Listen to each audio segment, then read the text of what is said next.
Good morning, ladies and gentlemen, and welcome. I'd like to welcome all those that joined this meeting. And some months ago, we had the opening event of the MOSPI project, and today we are holding the final conference together with the final report, which contains two draft policies. And then there will be a number of debates on the modeling and policies to be adopted.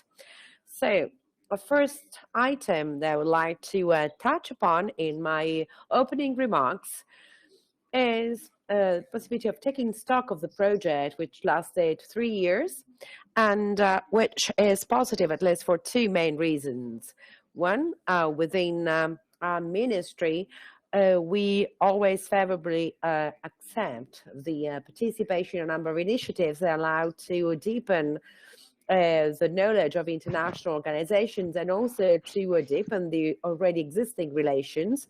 And this is particularly true for the projects which are also co-sponsored by the EU, and also in consideration of the impact by the EU of our national policies.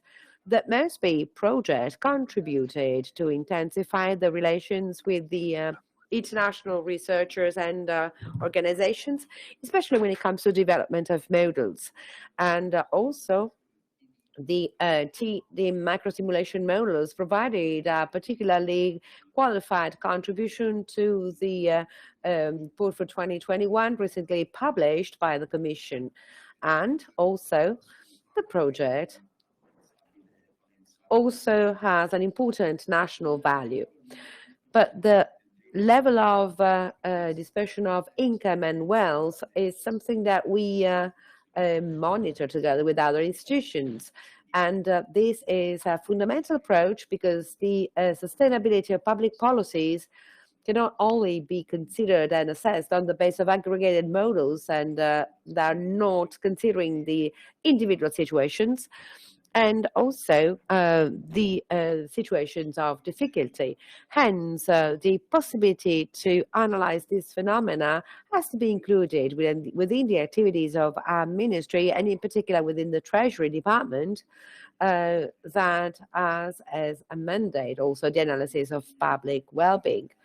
So this model adds up and includes other quantitative tools that the Treasury has at its disposal, and was developed in order to provide a medium to long-term perspective, mainly focused on the adequacy of the pension system and the social protection system. So thanks to the MOSPI project, the model made a number of steps forward by broadening its analysis capacity. And among the main innovations, we have the midterm reports that described the inclusion of wealth, both real estate and financial wealth. And this is an important aspect, and we should always focus on it. From the pensions point of view, a number of improvements were introduced, especially when it comes to the second and third pillars. And also we need to consider the introduction of the coding by different social security institutions like disability pensions and family allowances. All these allowed to comply with the provisions in force, and also an extension of the scope of the model that also entails a number of monitoring activities on the levels of poverty and inequality. The results that will be presented in the first part of the workshop are examples of now the introduction.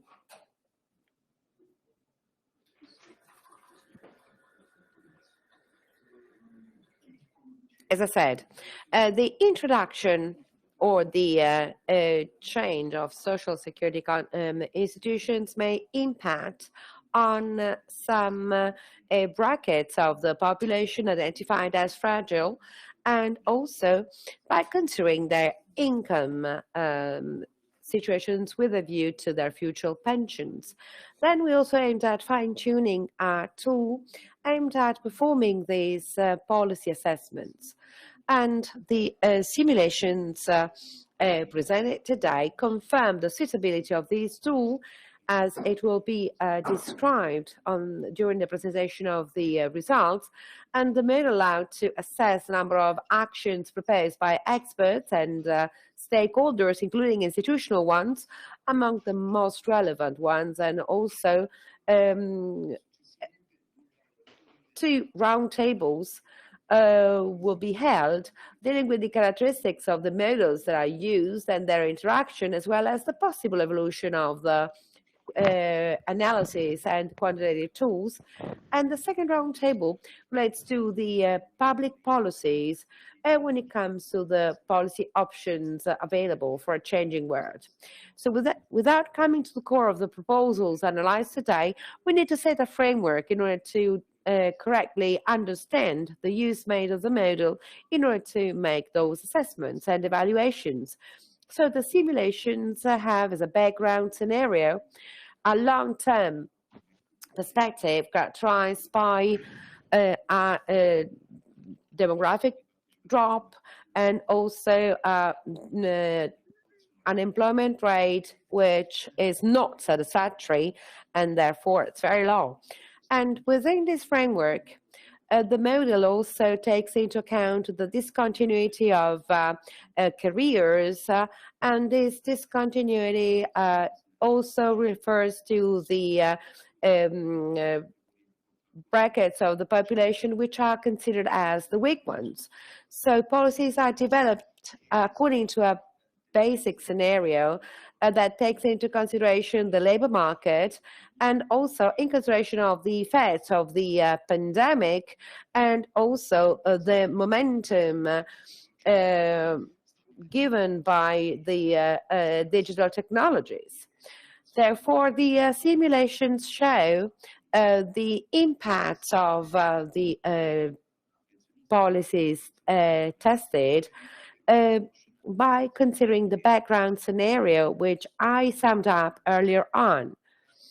So it would be desirable to consider also the consistency of the proposals made under macroeconomic scenarios that are different from the basic one, and also the analysis should be also supplemented through the possible behavioral responses of individuals which cannot be detected in a micro simulation model as Tdym, because of course any proposal in terms of policy to support the fragile groups of workers has to be carefully assessed by considering the responses provided, by also trying to avoid discouraging the labor opportunities and then avoiding negative consequences from the point of view of the job offers. In addition to the policies presented today, other ones can be considered, other ones that may have important effects in consideration of the contributions model and also a number of active labor policies that would get immediate benefits by reducing the level of inequality of the active population, and also in the medium to long term also to soften the inequalities within the elderly population. And this would be done without any additional costs being incurred for citizens. I mentioned some of the main aspects of the debate, and I'm sure that during the workshop several food for thought aspects related to food for thought will be provided, also in terms of aspects that can contribute to develop policies suitable for these specific models. And then also I'd like to close by thanking once again all of the institutions that send data and figures to us by providing an essential contribution in terms of concrete use of and understanding and interpretation of data, because these allowed to interpret this data and this is valuable also with a view to the future researches on economic and social phenomena. And is that an IMS contributed to the project on several occasions, and today we also have the Department of Finance and COVIP. So once again, I'd like to acknowledge the contribution by the Bank of Italy and also the other pieces of information available through statistical approaches. And last but not least, I wish to thank also the partners, there's INAP and the Fondazione Brodolini. The fruitful collaboration in place allowed us to fine-tune the project in a satisfactory way, and also in let's say, non-suitable working conditions in which we've been operating in the last 2 years. So what is important is, of course, not to lose the momentum, and also to go beyond the project itself, starting from the dissemination of the results obtained, and also further researchers that will, of course, refer to the T-DYM macro simulation model. And I'm also favorably considering the possibility to use the model within the department and also at an interinstitutional level. And I'm referring to the relations that we have in place with the organizations that I've mentioned so far, and also by involving additional subjects that might be interested in further developing this specific tool. And therefore, congrats to everyone for the extraordinary activity carried out within the project. And I wish a fruitful day to all of you. Thank you. Thank you. Thank you, Mr. Rivera, and I'd like to give the floor to Professor Fadda. Okay, I think the connection works. Thank you for the introduction. I'm really glad to participate in this final phase of the project that saw the involvement of researchers of INOP as well as the other partners of the project. And the main goal of this project, as the title says, is the modernization of the social protection system. So modernization means nothing else but adapting the system to the changes that appear in the reference scenario. These changes are quite relevant, and they were mentioned already. So in particular, I wish to underline 3 main aspects. I'm sorry, what did you say? One is the reduction. No, actually trying to check. Maybe you must about something else. No. And in consideration of the number of employed people in the labor market. And secondly, we are witnessing a wide range of non-standard labor positions as a consequence of the discontinuity in the labor market, and also in consideration of the sometimes a shortage of full-time participation. And thirdly, we have an extraordinarily low level of wages, as well as a known alignment of the trend of wages with the trend of productivity in Italy. So all of these changes have somehow jeopardized the remuneration system. And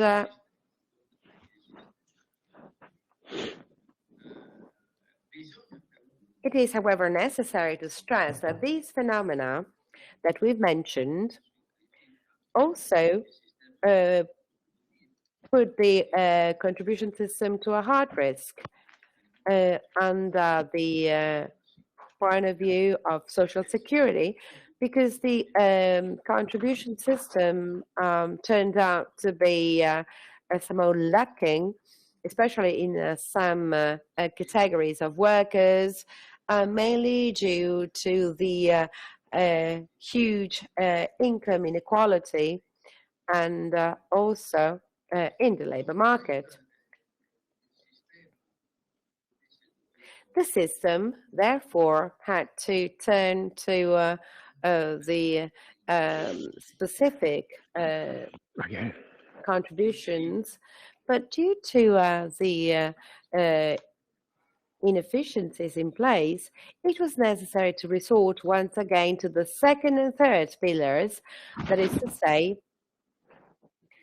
to the voluntary contribution by employees, or also with a number of social security profiles that have to be customized and individualized.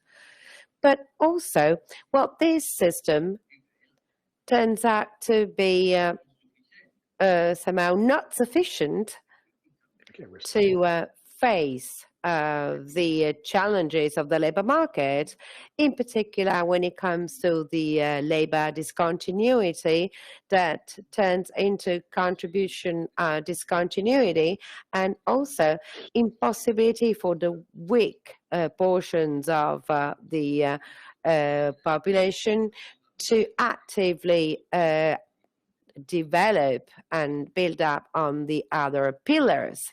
So for this reason, a main issue is identified. First off, as for instance, as relates to the working poor that cannot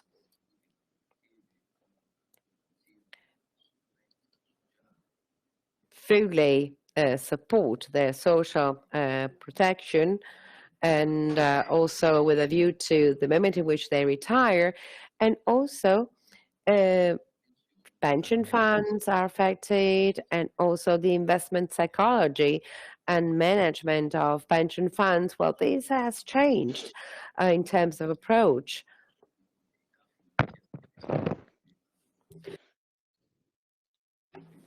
Also because they represent a way for, let's say, deducting or taking resources away from the country. So in a situation like the one I mentioned, in which we have inequalities and complex evolutions, so continuous adjustments are needed, and therefore this model allows to make medium to long-term forecasts and allows to come to a detailed definition of the specific needs of workers, as well as behaviors of all of the stakeholders, and represents an extremely useful tool. And I like to accept the invitation made not to consider this experiment as ended, but rather to use these models and use the evaluations and assessments that can be generated through the use of these models to increasingly turn to the search for political solutions which have to be evidence-based, because very often there's a gap between the research-based contents and the definition of policy actions. So the fact of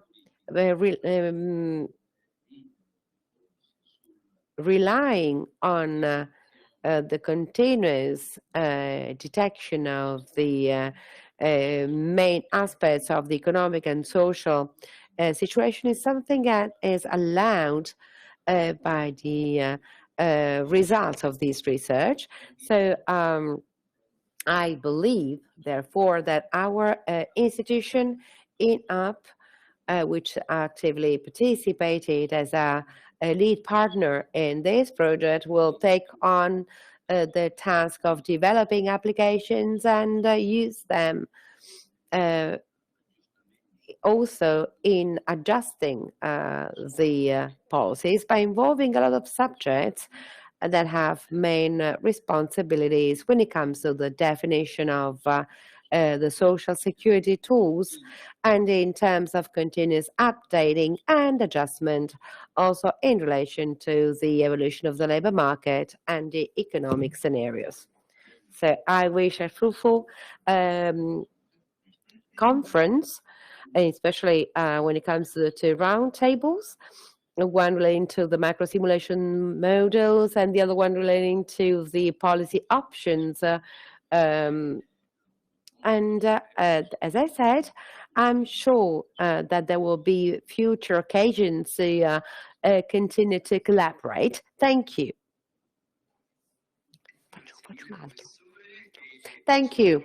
I give now the floor to Professor Ciccarone. Thank you. Thank you, and good morning. Good morning to all of you. I'm really glad to welcome all of you, and together with my colleagues Alessandro Rivera and Sebastiano Fadda. The previous speakers provided important details, and this allows me to be short and not to steal too much time to the conference. Please allow me to thank INUP, which coordinated the project and all of its activities, and this was done in a suitable way. And I wish to also thank the Ministry for the Economy and Finance. I wish to also underline that it's very important not just to carry out analysis, but also to talk about the results of the analysis that the project achieved. And it's important to talk about that with the experts, especially when it comes to the experts in macro simulation models, and also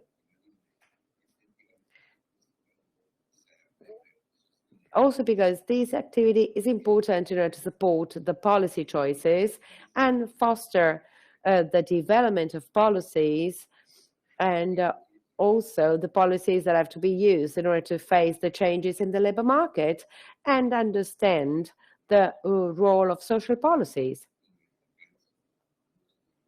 And as many of you know already, the Foundation has been studying the labor market for several decades, and we analyze the ongoing changes, and we're trying to understand the policies that are better able to govern these changes. And the access to social protection is, of course, one of the important areas of these policies. And also, the definition of the main stakeholders is, this is important, especially when it comes to the stakeholders involved in accompanying this change. So today,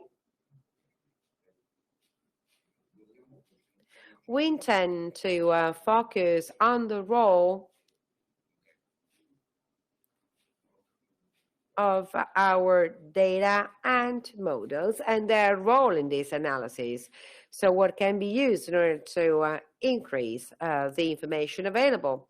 Fondazione Brodolini is convinced of the importance of this activity, and we work with micro and macro models, and we've been doing so for many years.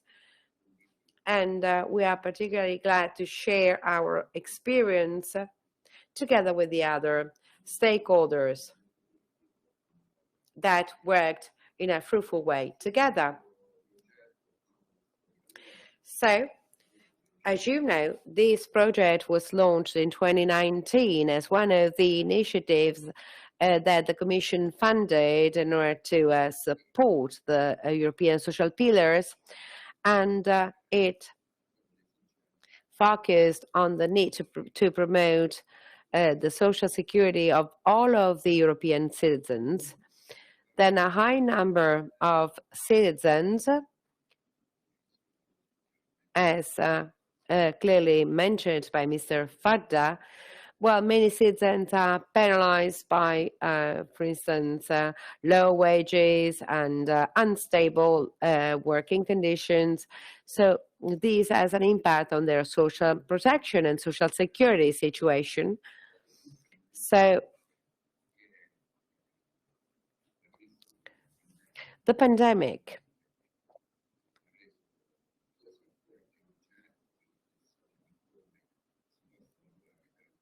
urged even more a debate on the struggle against inequalities, as mentioned by the previous speakers, and in particular in a framework of economic and social crisis where inequalities are emerging in a strong way, and also in with a negative impact on the population.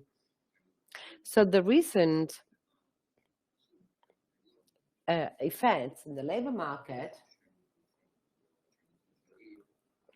often suggested that the social protection systems that presently exist are not entirely suitable to meet the needs of workers. And there's the urgent need to improve the social protection systems and also to deploy a number of policies able to improve these systems.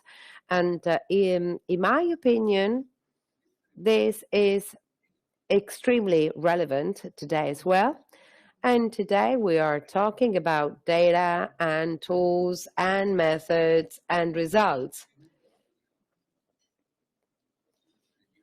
And we believe they can be useful in order to make these steps forward and also provide accurate analysis, informed analysis, especially when it comes to the scientific research, and therefore contributing to help change and support policymakers, which of course make the final decisions when it comes to the choices that have to be made. So today we are going to talk about the results obtained along the way, and it's important to analyze these results together with the experts and the institutions so that we can provide the contribution that we set as a main goal at the beginning of our activity, and that, in my opinion, have been entirely achieved. And I would like to favorably welcome the invitation by Mr. Rivera to continue this activity, and I share the underlying reasons and which I've tried to recall in my short contribution. So I wish a fruitful activity to everyone, and also to those that will make their presentations and those that coordinate presentations. And I'm sure that today's conference will represent a further step forward in the activity that was carried out and in what we will do in the future. Thank you, and I wish you a fruitful day. Thank you. Thank you. Thank you so much, Professor Ciccarone. So now we have the two reports by Mrs. Brunetti, and who's a researcher from INAP, which is the project manager of the project, and also Riccardo Conti, the coordinator relating to the models. I have to say that as from this moment, you may start to ask your questions that will be submitted to the speakers at the end of their contributions, and you can do that by using the chat.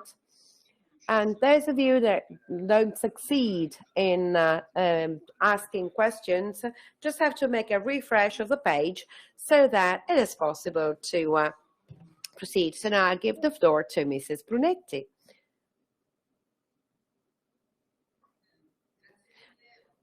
Thank you so much. And I like to share the screen, so I share the presentation with all of you.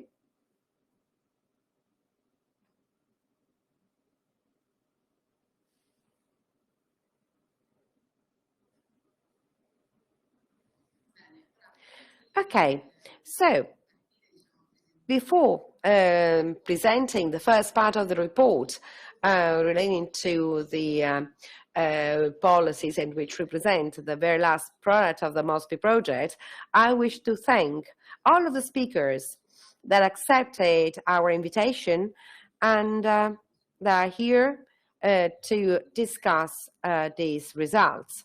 This is fundamental for the development and especially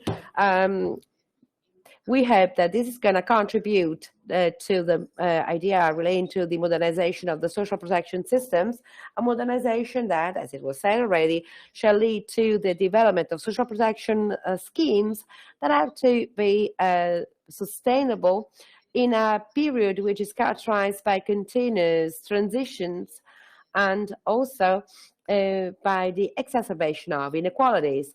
I wish to thank all of the speakers that collaborated on the drafting of the report, and I wish to thank in particular Riccardo Conti and Stefano Boschi, and also for the Brodolini Foundation, Massimo De Minicis, Manuel Ticano from EMAP. And then what is the main goal of the report that we are presenting today? Well, the main goal is to propose some policy options for the modernization of the social protection system in Italy. So options that aim at dealing with inequalities in a continuously evolving world. So the first chapter, let's say, is a follow-up of what was discussed in the first MOSPI report and relates to the characteristics of fragile workers in the Italian labor market, also in the light of the emergency deriving from the COVID-19 crisis, and with particular focus on the workers in platforms. The second and third chapters of the report represent the core portion of the report, and also they tackle some of the policy options that come from the simulations obtained thanks to the use of the Tdym model. So we'll see the extension of some institutions already existing in our system, and also some groups of workers that are not availing themselves of it, and also a limited coverage of unemployment benefits in Italy. And secondly, we're talking about the possible introduction of a guaranteed pension. And finally, we are dealing with the description of the results deriving from the combination of the two policies in order to assess the overall impact of the proposed strategy. So very often we hear talking about fragile work and fragile workers. So in fact, this is at the center of the debate relating to the economy, both political and at the level of academia. In fact, it's important to consider how the definition of fragility entails several meanings and definitions. In fact, when we talk about fragile work, we generally refer to, for instance, informal, discontinuous, insecure, and precarious work. So, in this case as well, this word is a sort of umbrella that encompasses several forms of employment. And I'm talking about temporary employment, part-time and on-call work, temporary agency work, and also the multi-party employment relationships and self-employment, and also the labor platforms. So there are several factors that led to the increase in the use of these forms of employment, including demographic shifts, and also, for instance, the changes that have been introduced when it comes to the regulatory systems of the labor markets, and also macroeconomic situations. If on the one side, this diversity in the labor approaches allowed workers to access the labor market, on the other side, this is imposing a number of challenges, especially when it comes to, for instance, the challenges for the working conditions and the access to the social protection systems, and also challenges for the economic and social system as a whole. So the increase in non-standard labor, and well, this can be a problem, and there are clear evidence of this, and workers may have difficulties in exercising their fundamental rights at work, and also difficulties in accessing, for instance, training on the job, or access social security benefits. As said, in 2013, the main risks when it comes to non-standard workers, and this was mentioned in 2013 by Giubboni, it is possible to see risks in terms of not having an insurance coverage and not to have the minimum insurance requirements. It is possible to have difficulties in calculating the benefits, and also eventually the impossibility of aggregating the contribution periods, including when these contributions were actually paid. And there's also the risk of having inadequate levels of social protection, and also limited financial capacity. And in fact, some labor contracts have an insurance coverage only for some specific risks, for instance, accidents at the job, at workplace, or, for instance, some types of self-employed workers have no legal protection whatsoever. But also, the use of social protection can be lower for non-standard workers due to the rules in terms of calculation of entitlements. And in fact, this may penalize the workers that have, for instance, very short periods of insurance. And also, there are two types of non-standard work, that is to say, temporary and self-employed work. According to the OECD data, when it comes to, for instance, temporary employment, well, OECD data shows that in Italy, starting from 2016 up to 2018, there was a clear increase in temporary employment. And also, there was a stabilization between 2018 and 2019, and also a trend, a decreasing trend in 2020. Of course, this may depend on the reforms of the labor market that have been introduced over the years. And despite of the fact that their goal was that of reducing the negative effects of the crisis on employment, they led actually to an increase in fixed-term contracts. The same trend is clear if we look at the data provided by the Ministry of Labor and Social Policies, and relating to, for instance, the notifications. In this chart, we see that after a number of years of partial stability between 2010 and 2013, then fixed-term contracts are increasing and increased in the subsequent years, exception made for the 2-year period 2015-2016, but then they increased in number until 2019. And if we look at the trend of the fixed-term contracts by differentiating the duration of the contracts, then we see that, and this is shown in this chart, that the labor contracts that have a very short duration, that is up to 1 week, represent an important portion of total fixed-term contracts, and do not seem to decrease.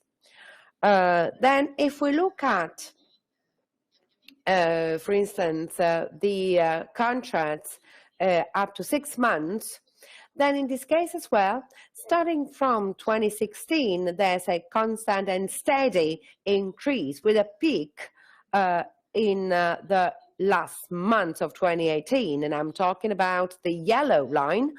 And as regards the contracts exceeding 6 months, then they show, for instance, the seasonal approach. And over the last few years, there's a reduction, especially as from 2018. So as relates to the fixed-term contracts, we said that there is another category of workers that can be defined as fragile, that is to say, the self-employed workers. And in this case as well, the OECD data shows that as regards the percentage of self-employed labor, the situation in Italy is in line with what is observed in other countries, like France or Germany or Spain. And what strikes is that in Italy, the percentage of self-employed labor is higher than in the other countries. That is, say, between 22 and 24%. So what are the main features of self-employed workers? Well, based on the analysis that we have included in the first report, we see that self-employed workers in Italy are aged over 40, as you may see, and 69% men, and a large portion of self-employed workers are self-employed and have no employees. So why is this category considered as fragile and then at risk? Well, first of all, because they are twice as likely as employees to suffer from poverty and social exclusion. And in fact, as highlighted by reports by Eurofund, self-employed workers are particularly exposed to sudden drops in earnings. In 8 EU countries, including Belgium, France, and Italy, self-employed workers, apart from one or more insurance-based schemes, which are mandatory or compulsory for employees, such as sickness or employment or occupational injuries. And even in the countries in which the self-employed workers access these social security schemes, well, in practice, this is somehow underprotected. And also the COVID-19 pandemic emphasized this difficult situation, and also highlighted the need to adopt tax measures to support self-employed workers. So the figure I'm showing to you now highlights how, and this is an important chart, how there is an extension of social protection measures, hence becoming more oriented towards what we see here in this chart. Between 2019 and 2020, there was a huge increase in for instance, redundancy, that is, say, with an increase from 60 to 7 million beneficiaries in 2020 and a slight decrease in MOSPI. But also, and in particular, the important figure in 2020 is represented by bonuses, which involved over 4 million workers, as we see. And in fact, this is 2021, half of which were self-employed workers. So self-employed workers followed by, for instance, agricultural workers, seasonal workers, and also on-call workers.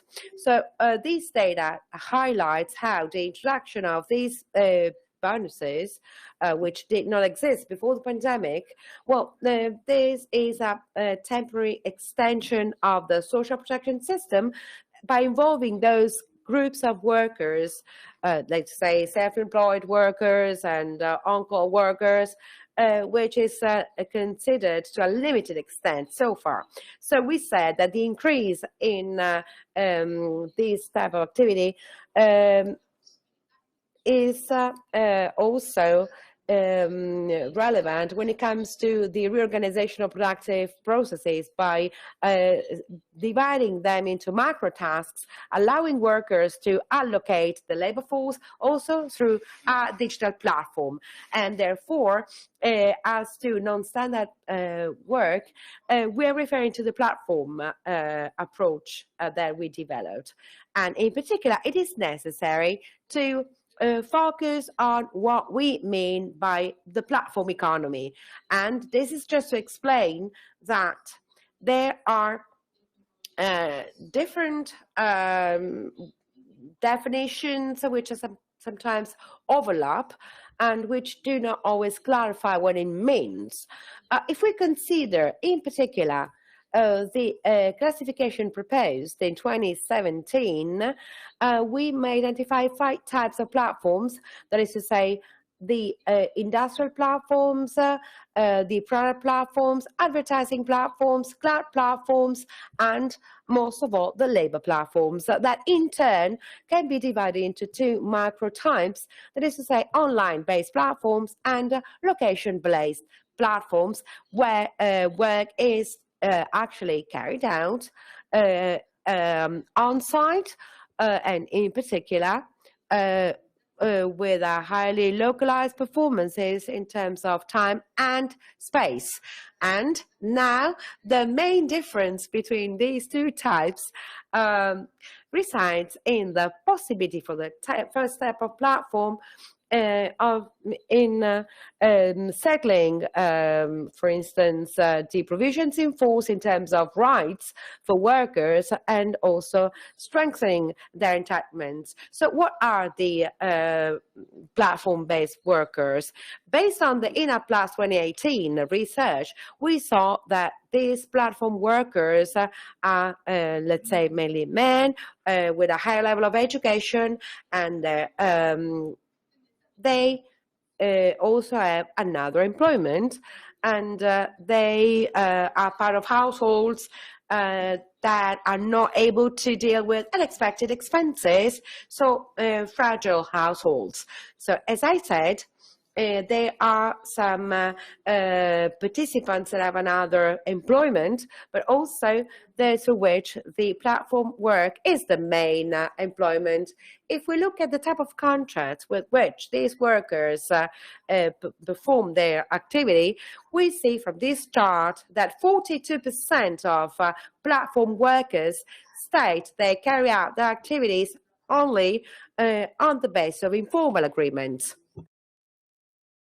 So the lack of employed status deprives these workers of considerable rights. So a heated debate started on what states can do in order to fill this gap. And many countries have decided to classify platform workers as self-employed workers, granting them some specific protection measures. In this table, we show the experience made in some European countries. For instance, France has introduced some provisions that provide guarantees to workers, such as the right to strike, the right to training. Spain, in turn, opted for presumption of employment in order to try and grant platform workers full rights concerning what they are entitled to in the case of employed workers. In Italy, there are several provisions for platform workers, for instance, delivery platform workers, even though interpretations vary, particularly in case law and collective labor agreements, collective bargaining. So I would like to conclude by saying that this evidence I showed and which are illustrated in greater detail in the MOSPI reports, what do they highlight? Well, they highlight that in Europe in the past decades, growing diversification emerged in forms of employment. On the one hand, there is a decline in southern employment, and this has generated in the employment world many challenges that bring us to question the adequacy of social security systems, social protection systems. So thanks to the simulation that were developed within the context of the TDM model, we try to develop some policy proposals going in this direction. In other words, making it possible to broaden the group of workers supported by social protection. So I'm going now to give the floor to Riccardo Conti, who is going to discuss these proposals in detail. Thank you very much for your attention, and I give the floor to my colleague. Good morning.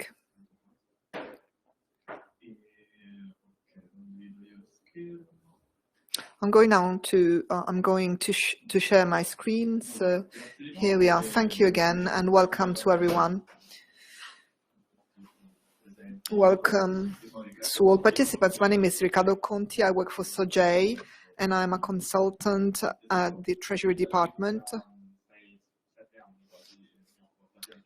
I have been working on the TDM model for some years. I'm here to speak to you about this model and give you an overview of its history, its general features, the data set, its modular structure, by focusing on the recent innovations, all topics that were already illustrated by previous reports and previous workshops and conferences, but perhaps it's a good idea to get back to the basic elements to then focus on the core of this report and of my presentation of today, which is policy options that were mentioned also by Irene.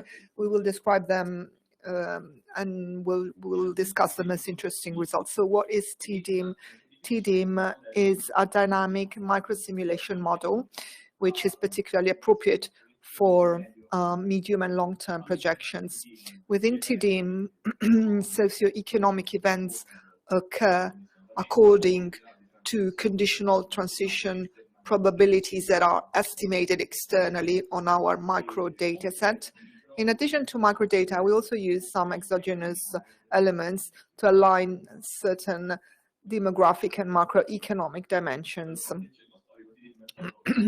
TDM was developed in 3 phases corresponding to the 3 European projects that were mentioned by previous speakers, the last one being the MOSPI that ends its activity today, and which focused on the improvement of the database, improving the sample representativeness with calibration of weights, included working pensioners in the model. It expanded the disability module, it developed the tax benefit module, and also it created from scratch a migration and a wealth module. This, the latter, is perhaps the most remarkable addition in this model, thanks to the cooperation we initiated with the University of Roma 3. A few details on the data set. Well, the core of the Tdm Data Set, which is the silk, this is the name it goes under, is made up by the observations made by the EU silk between 2004 and 2017, which were matched with administrative data coming from pensioners and active workers possessed by IMPs, and we get to some 6 million observations that go from 1922 to 2018. So this is the core of our data set, the AD Silk data set, which was also present in previous projects. But what did we add in the MOSPI project? Well, in addition to updating the data set, we also included information coming from tax returns and from the cadastre, thanks to cooperation with the finance department that we heard about. And then through a procedure of statistical matching, we also included information, particularly as far as household income and wealth are concerned, resulted from the survey conducted by the Bank of Italy. I also mentioned the topic of alignments. So what are the dimensions that we align? Well, we use Europop projections, so Eurostat projections to align mortality rate, fertility rate, immigration flows. As far as macroeconomic variables are concerned, we align with the assumptions of the aging report, the most recent being that of 2021. The dimensions are employment rate, inflation, GDP, productivity, etc. So we do not leave the model to determine endogenously or trends for which are of no interest. For instance, macroeconomic models are as a model as a micro focus, or trends related to participation in private pension funds, in which case it's better to use scenarios as we do in the case of our baseline scenario, or also the policy scenarios. In that case, we cooperated with COVIP, the Italian Vigilance Committee on Private Pension Plans, and we use that. So how does Tdym work in terms of its module? We start from this initial sample, AD Silk 2016, which has been weighted to be representative. These units, the microsimulation units, it's individuals and families. Well, they pass through the modular structure of this system. We've got 5 basic modules: a demographic module, individuals are born, die, migrate, form couples, etc. The labor market module, where individuals are assigned to a specific employment category, and they are also assigned a labor income. And here we should perhaps explain with an example how alignments work in connection with the probability of transition. So what happens in practice when individuals in active age enter the labor market module? A list is processed between the most desirable and the less desirable people in the labor market. Most desirable one being those with a higher level of education, more experience, or those who in the previous employment period had a more secure position. And then after drafting this list, alignments operate based on gender and age. So, for instance, among women around 40 years of age in 2040, we will have to consider 70% of employed women. And so we go and look at the list, the ranking that shows people between more desirable and less desirable. The first 70% is going to be taken. So this is a rationale that we use also in the case of policy scenarios. In addition to the labor market module, there's also the pension module. Of course, potential benefits are computed on a year-by-year basis, and year-by-year compliance with requirements is ascertained. If requirements are ascertained, then there is a choice function that was also developed with Roma Tre, which is a recent addition to the model. And then individual then access their pension schemes. Then there is a wealth module where we simulate financial and real estate wealth, the consumption and saving models, and wealth transfers through donations or inheritance. And then there is a tax benefit module. On the taxation side, we've got all income from labor or capital income. They move from gross to net. And then the benefit side focuses on all benefits that are not related to pension, and they're already been simulated in the pension module. In this slide, I have included an overview of all the types of benefits that are simulated within Tdym. It's not worthwhile, to read them out, because these slides are going to be made available. In blue, you can see all the various benefits that have been added to the current Tdym version. So all the changes that were introduced during the MOSPI project, the most relevant being minimum income schemes. So the REI and the citizenship income. Perhaps if I skip a few slides, it's better. Let us move on to the policy options. So to the heart of my presentation. So how did we choose our policy options? We said that the focus is represented by fragile workers, and we heard about them from Irene. Our view, our vision, our outlook, let's say, is basically on the future pension incomes of fragile workers. We identified a policy option A, extension of unemployment insurance in case of discontinuous professional careers, and then we also decided to act ex post, an intervention ex post on the pension benefit through policy option B, and therefore introducing what we defined guaranteed pensions for workers belonging to pure contribution workers, NDC workers. So in the initial presentation, we said that we were going to work on policy options that to a certain extent are already part of the political debate. Policy option A was inspired by the ISCRO regulation that was recently introduced. As far as guaranteed pensions, this is again a topic that has been on the agenda for many years. So the model 2 was already tested in previous versions of the model. So how did we test the policy options? Well, policy options, we tested them on the target group and then on wider population groups to see if there was any visible effects, and then the feasibility in terms of the intervention, in terms of additional expenditure required. All these policy options have been tested between 2022 and 2070.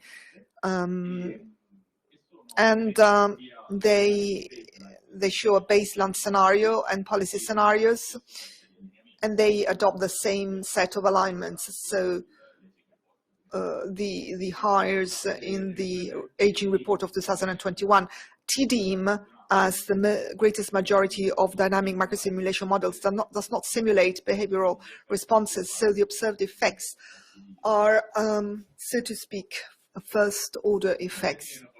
Let us move to policy option A, so the extension of unemployment benefits. So we extended abolished the discall, and we extended the NASPI to para-subordinate workers,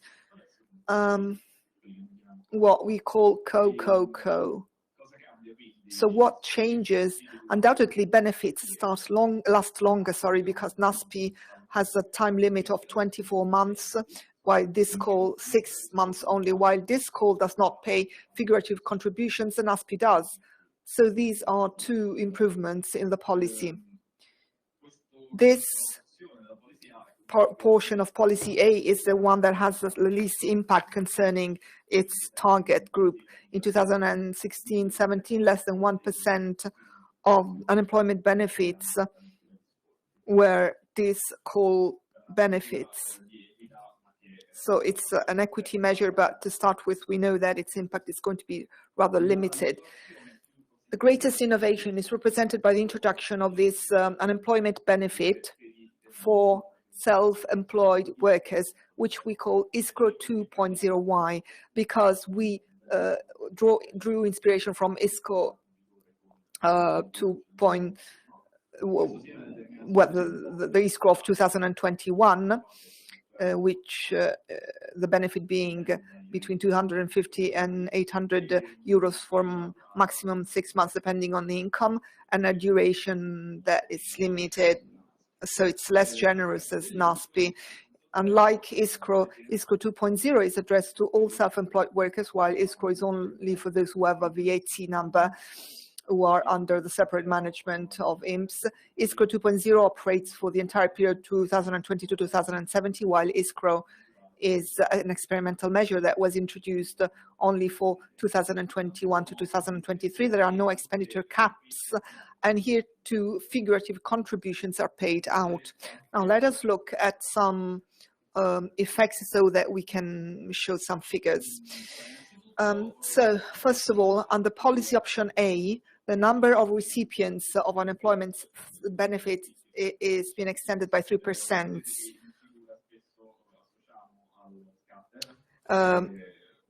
We associate also a trend line of interpolation, even though the sample is representative of the population. It's still limited in number. We speak about 200,000 units to start with, which becomes smaller since the Italian population is going to decrease. So it's normal that these charts are sometimes a bit like this. So if we look at the features of the recipients of ISCO 2.0 vis-a-vis less self-employed workers, we can see that there is a high number of women among the recipients of ISCO 2.0 versus the group of employed workers, self-employed workers, where there are more men. There is a higher number of non-Italian people, but the figure is relatively small. There are more less educated workers, and within the self-employed workers category, there is a greater representation by craftsmen and farm workers vis-a-vis professionals. An aspect which is perhaps less evident is the average age of ISCO 2.0 recipients. Kindly turn off mics if you're not speaking. So why is that? Well, because of access requirements of ISCO 2.0 and ISCO, which require registration for at least 4 years. In the case of ISCO, to separate management of the pension fund, or in the case of ISCO 2.0, 4 years in the self-employed workers group. So workers will not be very young in this case. And also the alignments that we use are taken from the Aging Report 2021. So while the requirements for pension will increase considerably, standard pensionable age will move from 60 years of 67 to 71 years of age in 2070. In the case of the older workers, rates do not grow as much. So within Tdym, what happens often is that workers reach pension age having, in the last years of activity, periods of lack of contributions, which in the policy A scenario are covered by ISCO 2.0. This state of things also has an impact on the results that we can observe on the target group, on the two target groups actually that we have observed, which is on the one hand self-employed and on the other recently unemployed workers. And we see here the at risk of poverty rate, so the amount of people with an available income below 60% of the median.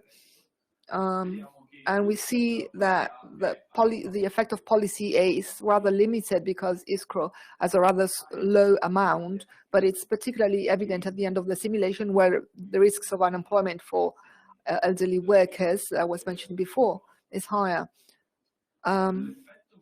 The most interesting effect to observe, perhaps, again, on the target group, in this case of the recently unemployed.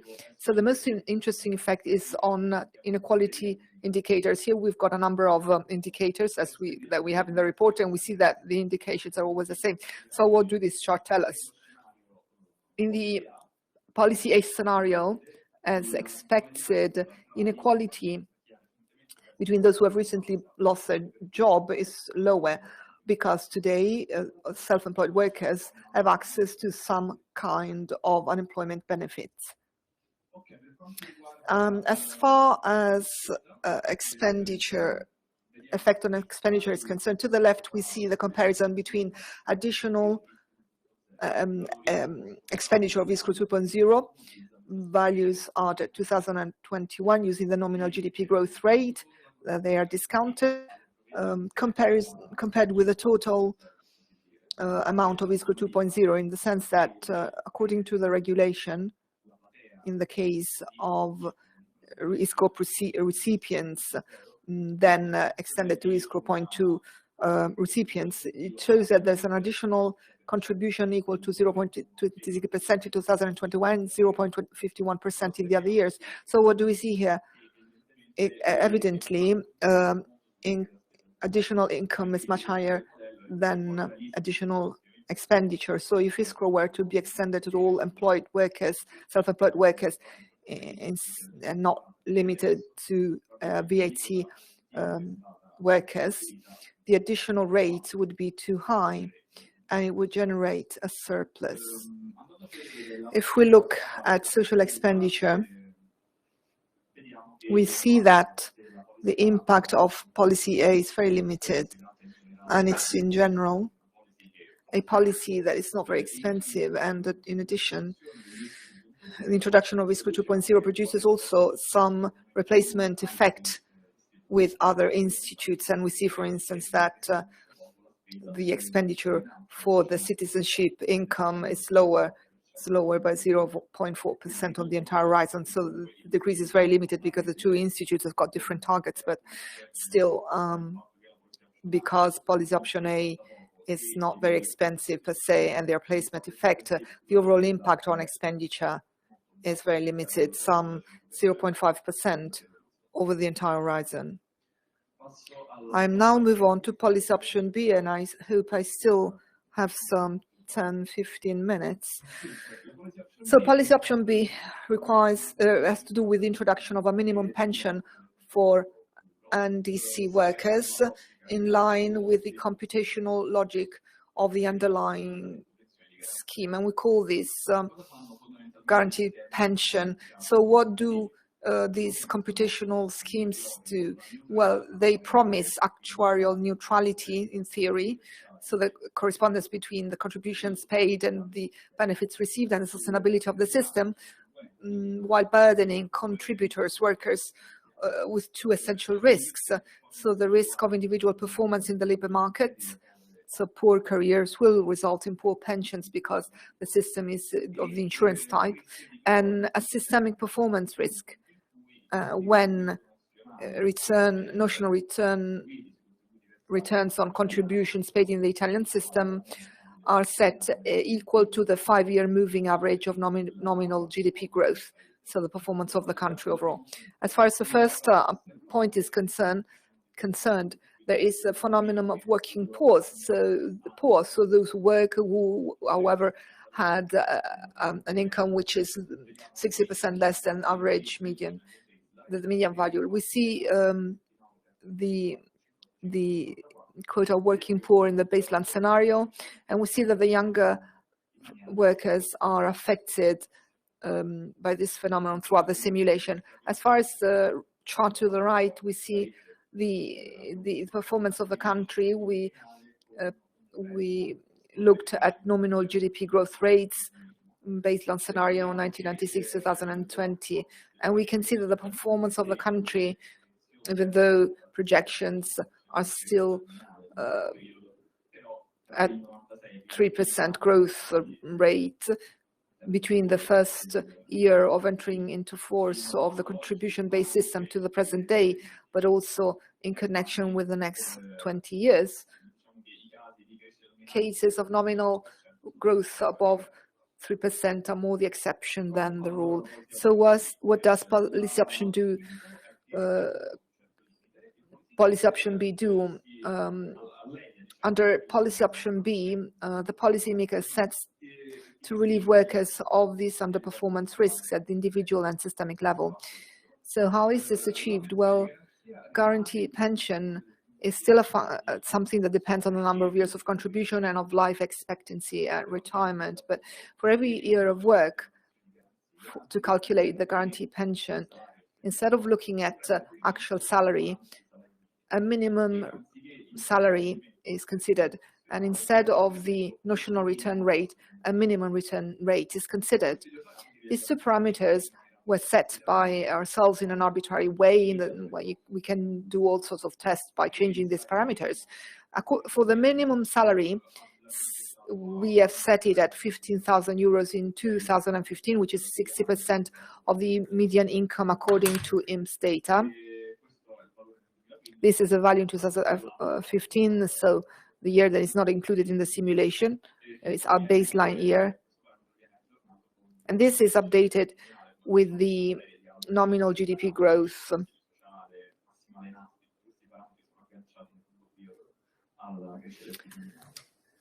As far as the minimum return rate, it is set at 3.5% annually. Why at 3.5%? Because when the contribution-based calculation method was introduced in 1995, this was the expectancy of nominal growth over the long term. So much so that the discount rate, the delta parameter, was set at 1.5% because the idea was that real growth would be around 1.5%. Obviously, we are fully aware, and I get back to the previous chart, that this 3.5% at the current time is rather generous. So we can decide to reduce it, let's say, at the average for the period of 1996 and 2070. So we can make a test this way, and there we will get to 2.9%. But then these are the parameters that we set and on which our results are based. Then at the time of upon retirement, if this guaranteed pension that was calculated in parallel to the actual pension is higher, then the difference is paid to the pensioner. Then we are aware that this may produce a disincentive to work, and also an incentive to work illegally, because people know that 1 year of work that is paid 10,000 or that is paid 50,000 officially will produce the same pension rights in terms of guaranteed pension. But at this stage, we decided not to introduce no system to correct this.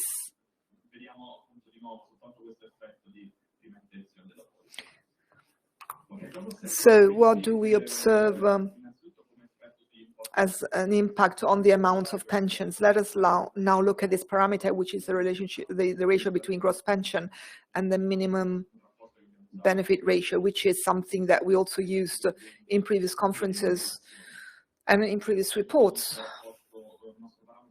So our objective parameter concerning the benefit has been observed by cohort of both and for several categories of workers and pensioners. What do we observe here? Well, in the case of workers with an open-ended contract, the impact, the difference between what we observe in the indicator between with the policy option B scenario is not visible, while it's very evident in the case of people with a temporary contract and self-employed workers whom are part of the generic category of potentially fragile workers. And we also see that the effect is almost invisible in the case of males, but while it's much more visible in the case of women.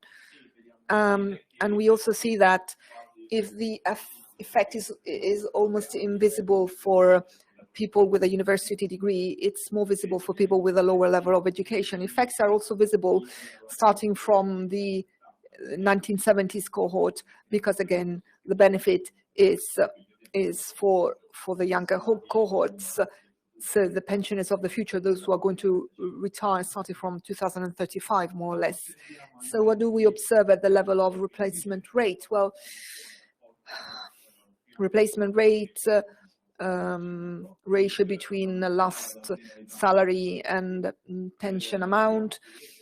Well, we see that basically policy option B mitigates the overall decrease in replacement rates in the horizon considered.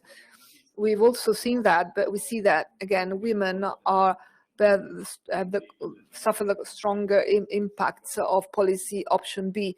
The gender gap in pensions, which is discussed also internationally in this policy option, decreases even further. We see that it shows a decrease, but it cannot go below this barrier of 15%.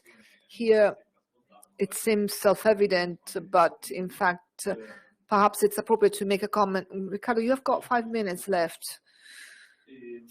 So as I was saying, probably the point is that the gender gap in pensions cannot be decreased further concerning the pension benefit, but there will have to be actions directly in the labor market by filling the gender gap in the labor market. Let us now look at some effects at the level of poverty on all elderly people. In general, we've got here an impact which is only apparently counterintuitive, because at the level of rate of individuals below the poverty line, policy option B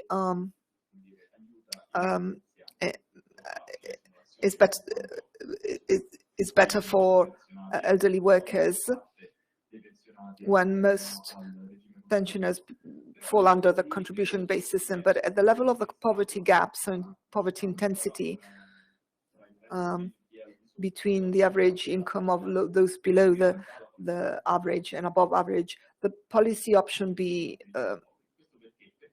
shows that policy option B is not a measure for those who are very poor, but for those who still have some kind of pension. So if these individuals in the baseline are poor, they are close to the poverty threshold. By receiving an integration to the guaranteed pension, they will exceed the poverty line. But those who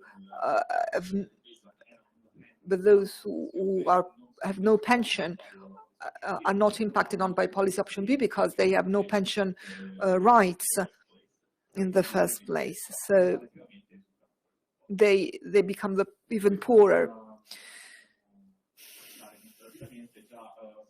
So we already knew that the introduction of the contribution-based method reduces the inequalities among elderly people, and we just see that with policy option B, this trend is even more marked, even though we know that in order to move the Gini index, you need very strong policies. So we see here that the impact is not very evident. At the level of expenditure, we see that the impact is higher than policy option A. So policy option B is more expensive, but we also see that the decreasing trend starting from the 40s of this century has not been inverted, and it's kept intact. And we also see that the replacement effect that one may expect between guaranteed pension and social allowance, which is now the only integration that is possible for the pure contribution-based system. This replacement effect is very small, and the expenditure for social allowance decreases only by 2% in policy option B compared to the baseline. And this, again, because in the case of ISCRO, in the case of citizenship income, the two institutes have got different goals. The social allowance is for the poor. The guaranteed pension is not for the poor directly, but it's for poor pensioners, rather. So the last slide is this one, so I'm almost finished. This is also interesting because there is if we put together policy options A and B, first of all, let us consider, as we said, that policy option B is the one that has a greater amount of results. It's the most expensive one and produces the greatest effects. So again, if we look at the risk of poverty number of people below the threshold, we see that the scenario with policy options A and B is slightly higher. So people seem to be slightly more poor. This is a subjective indicator. So in relative terms, this indicator increases. Why is that? Because if for the elderly population, as we heard, in the case of policy option B alone, the share of the poor is reduced comparatively, the younger become poorer because the median income increases because the pensions increase, and so for the youngest, comparatively, the situation gets worse. Again, nobody becomes actually poorer, but this analysis also shows us that policy option B, yes, in a sense, helps future elderly people, even though not the poorest of the poor, but it doesn't do anything in order to fill the generational gap. And on the contrary, in some cases, it also increases it. And the very last slide is just to give food for thought for the future discussion. What else can we do in connection with Tdm for further scenarios? Well, we want to implement sensitivity analysis. We spoke about the relevance of projections on employment rates. So we want to also test other alternatives on the labor market side and also on the demographic dynamics side. And if you go to the last bullet, the one on which we are started working, again, we want to introduce innovations for private pension schemes in cooperation with COVID, also in light of the current IRPF reform that could bring some changes in the incentive system for participation in supplemental pension schemes. And this is all. Thank you. Thank you very much, Riccardo. Maybe we have a bit of time for some questions. If no questions, if there are no questions,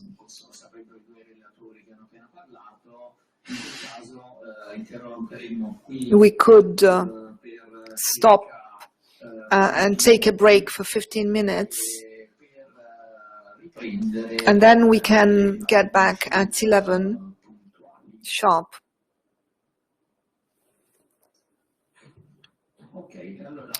Okay, then we stop here and we get back in 15 minutes. Thank you.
Okay, let us start the next session that will be chaired by Michele Retano, who is a member of the Brodolini Foundation.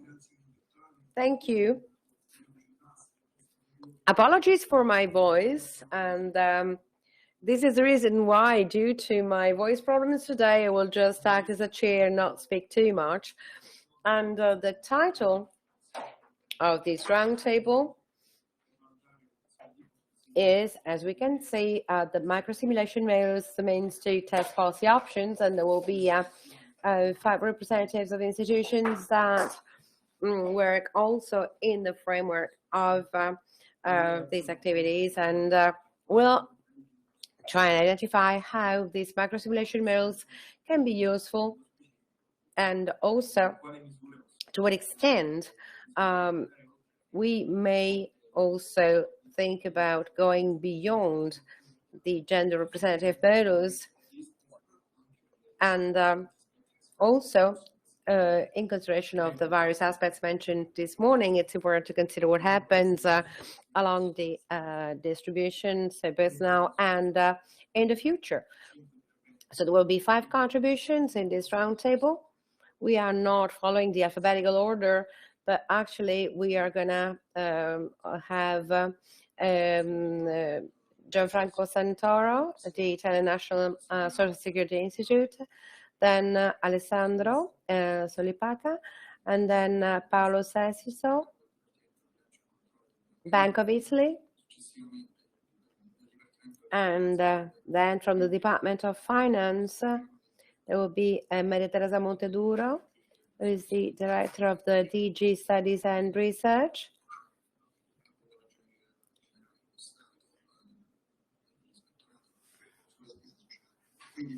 So, the idea, and I already mentioned background starting point, but the only thing I ask you is to please stick to the 8 minutes we've allotted to each one of you, so that it's possible to have an eventual second round and also a contribution by the other speakers. So Gianfranco, please share with us the experience of IMSS, and to what extent you think that the macrosimulation models are important to assess the general situation, and also to what extent macrosimulation models and what models indicate when it comes to the shift in terms of model adopted by the National Social Security Institute. Thank you. Thank you so much. Thank you for inviting me, and hopefully we can provide our contribution. I hope you can hear me well. Yes, we do. And I'll talk about our experience when it comes to the data that IMSS has, and hopefully you also see the PowerPoint presentation. Okay. So, as I said, I'll tell you our experience, because the model adopted by IMSS is an IT app that uses stochastic macrosimulation models, allowing to foresee the evolution of the pension systems.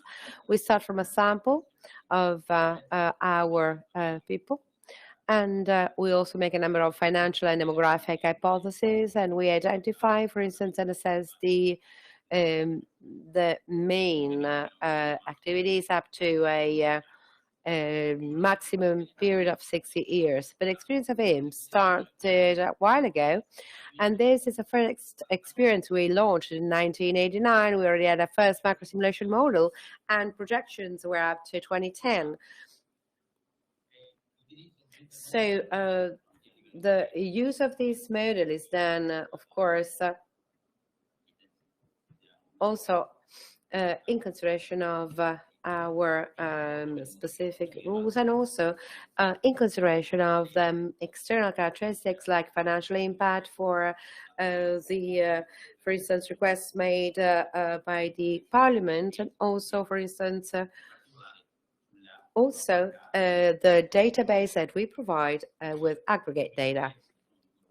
And then in terms of microdata, we have a lot of experiences and different experiences with the Ministry of Labor and INAP, etc., and also with the Ministry of Health.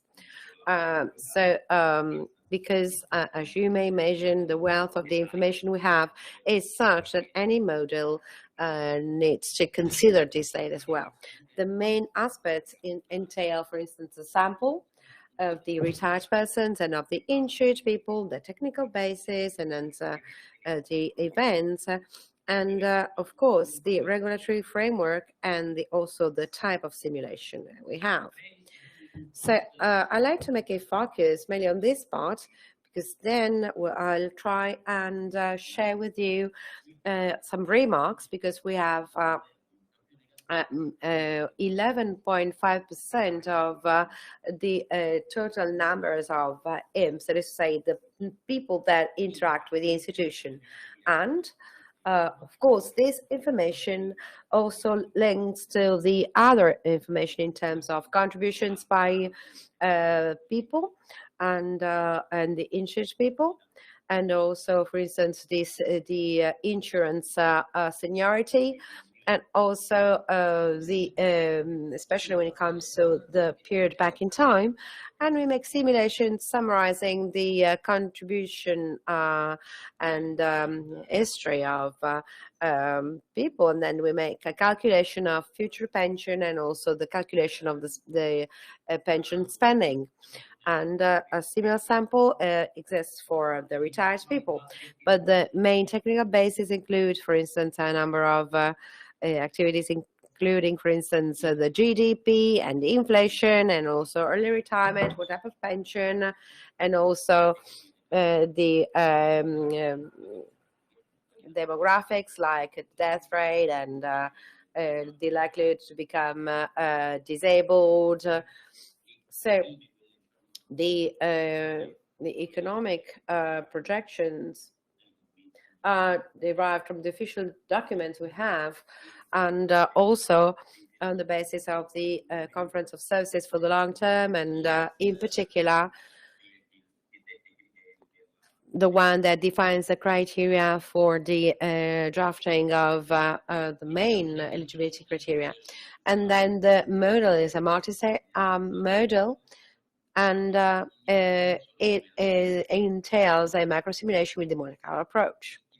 So the results that we have within each model for each year of simulation is, of course, the data of the insured people, and also the data relating to the classification variables, and also divided by classifications, and also the indicators on the situation of each scheme. We also have the assessment of the model relating to the technical basis and the database on an annual basis, and then on a periodical basis. If the macroeconomic situation changes, we have the general, let's say, management of the software. The main advantages of the simulation relate to the handiness of processing, and most of all, the possibility to obtain variability on the main estimates. I'd like to make a number of remarks I'd like to share with you by trying to be very short. I'd like to share some remarks relating to the peculiar aspect of each macro simulation model, which is not that much the software or the management of the stochastic simulation or the other simulations, rather the development of the sample, because we have a sample which is 11.5% roughly, and also this allows to obtain robust results, and over the time we also changed the methodology to extract the sample, because we saw that, for instance, the extraction of the sample was not too random. But then, by also observing the very interesting presentation made by Mr. Conti.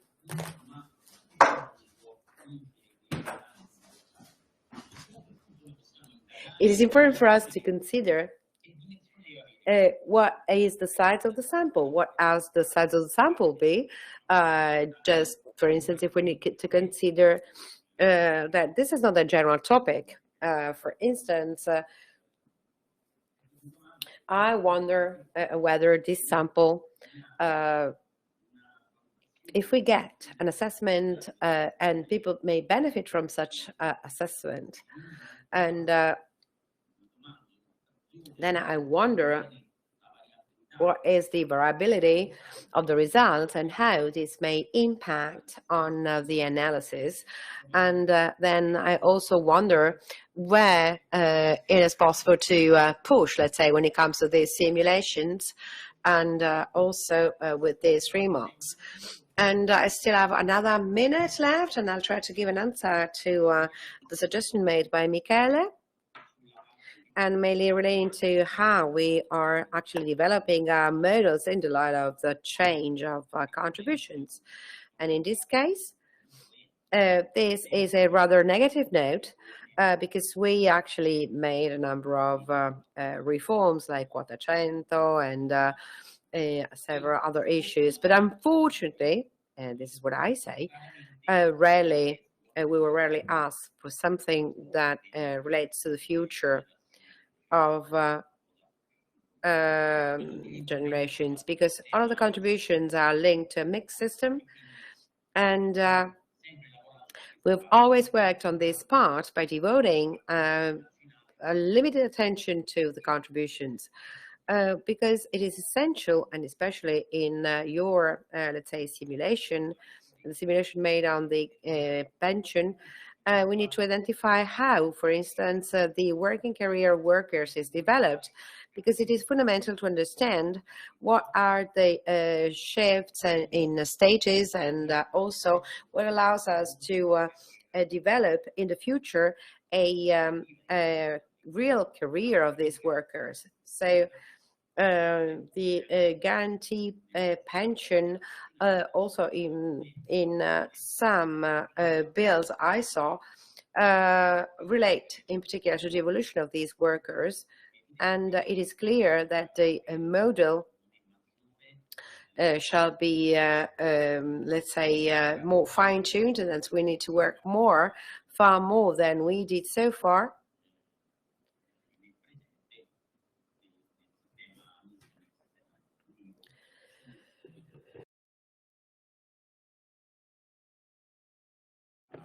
This is our consideration, and we're already working on it.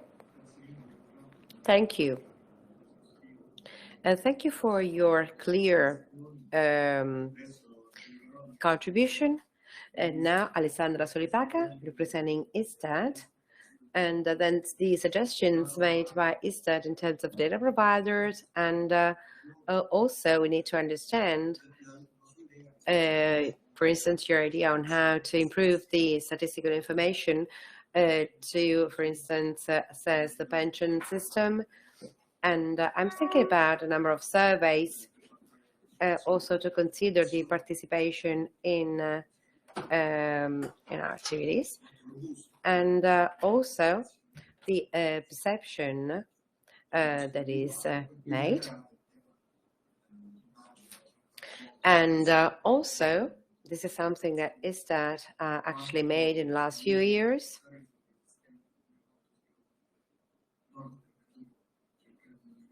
And it is necessary to say that, of course, now we need to understand, and I ask you to please stay within the 8 minutes allotted.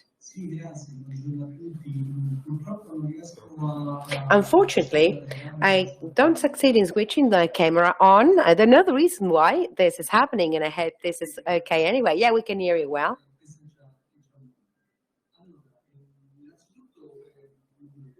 First of all, congratulations for the presentation, which I found very much interesting and in line with the main goals and the tools through which policies have to be deployed and scheduled, and also because I believe it is fundamental that in order to design the policies, we need to develop ad hoc tools and interpretation models, and also to make the right forecasts, because in a society that moves so fast, like today's society, I believe it is absolutely necessary to do so. What we've seen is that there are some facts which are fundamental, and I'm specifically referring to the knowledge of the past information,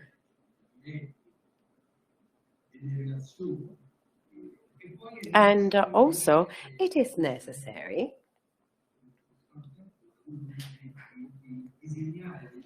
to define a number of scenarios in order to make those forecasts. So we need to understand where we're heading to and to make forecasts, reliable forecasts. As to ISTAT, and generally speaking, the official statistics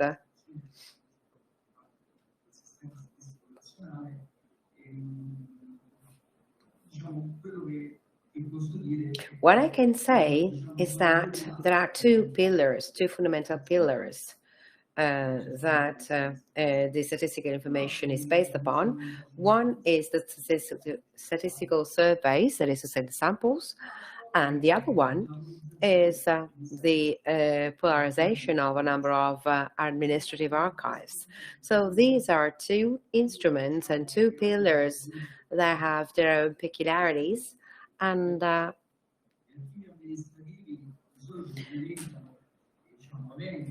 they often refer to, for instance, activities and users that receive specific activities, and then this is a useful tool to understand the levels of demand and supply as well as activity.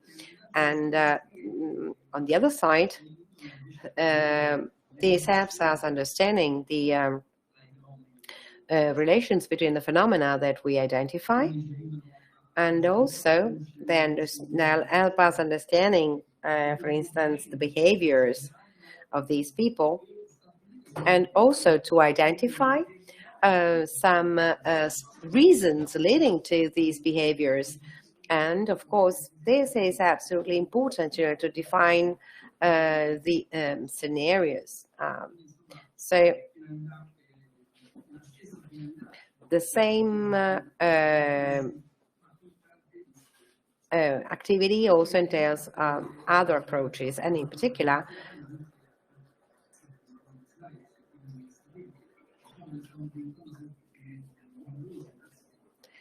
we are now working through a re-engineering approach, and what ISTAT is doing is also an integration of these specific activities, and also an integration that can be a thematic one, that is to say the one that cites the administrative data and the sampling information. So, for instance, just to make an example, when it comes to the data on pensions, we know how many people are retired and what are the beneficiaries of IMSS. And also we know what is the pension spending, and we know what types of pensions we provide in Italy. But what is interesting is also to understand how these people live and in which family frameworks they live. And also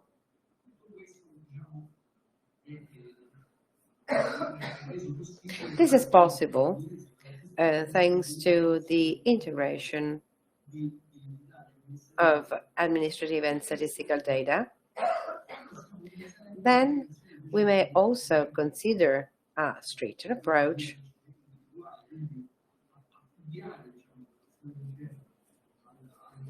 and also to have the records of the respondents, and then to cross the information through the taxpayers code.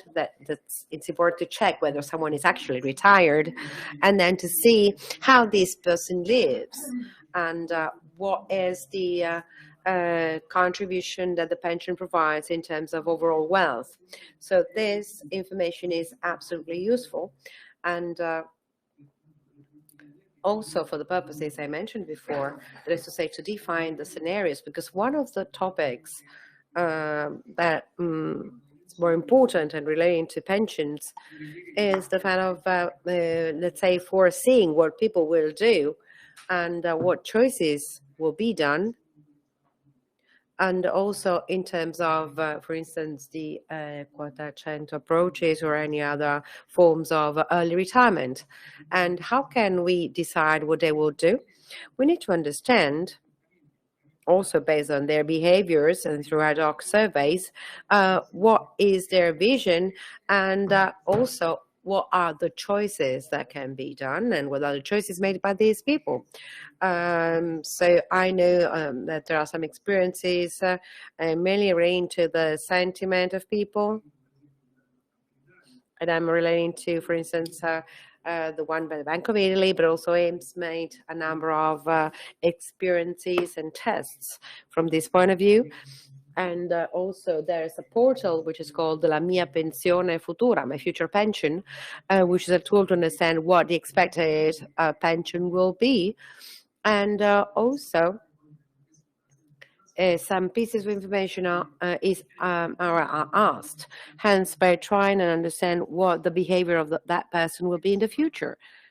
And these are all tools that need to be deployed, and also in consideration of the future scenarios. But of course, today we have at our disposal additional tools like big data or the analysis of big data.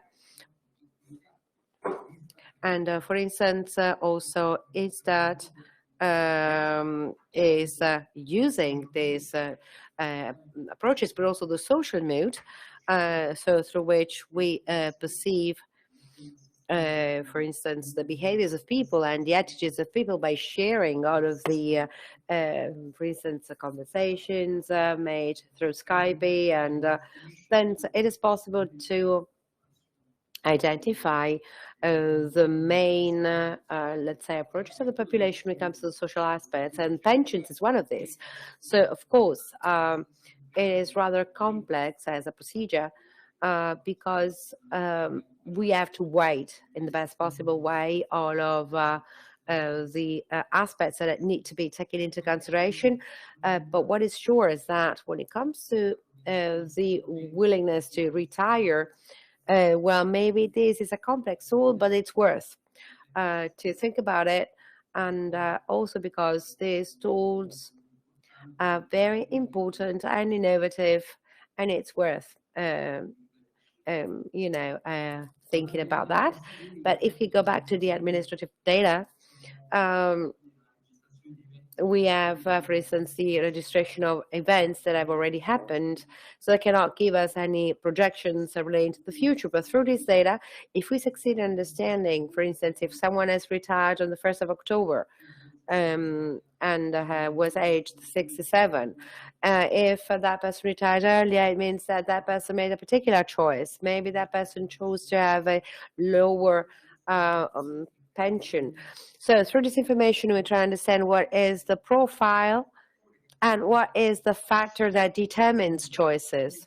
So reasonings have to be done, and well, they are of course complex, but they can be useful when it comes to the scenarios I was mentioning at the beginning, and on which we will make projections. Thank you, Alessandro, for answering the question. So this aspect of what we learn from historical data and how we can project these data and in what situations in the future. As a political economist,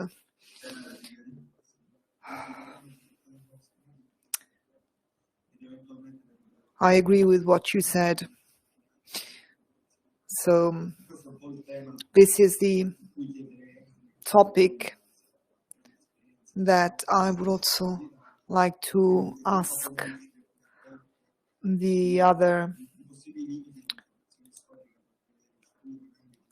persons to also expand on. And the Bank of Italy has a database and a survey that was conducted on wealth in Italy. So they have information concerning topics that have not been studied long enough. I will now give the floor to Paolo Sessito from the Bank of Italy. Thank you, Michele, and thank you for inviting me. I don't know if I can answer your questions in 8 minutes because your questions were very complex, are very complex indeed. But I would like to share some comments. I would like to start from a consideration addressed to those who have developed this very rich model. I see this model as an enrichment, no doubt, an enrichment to topics that I tried to address years ago, topics that I tried to focus on in terms of their effects in the medium to long term, as Gianfranco Santoro was saying earlier. Also in connection precisely to the long-term developments of pension schemes, effects that emerge over time. So there are many issues that are still related to the transition to the contribution-based system, but also the pure contribution-based system really needs to be better studied, particularly in its micro distribution aspects.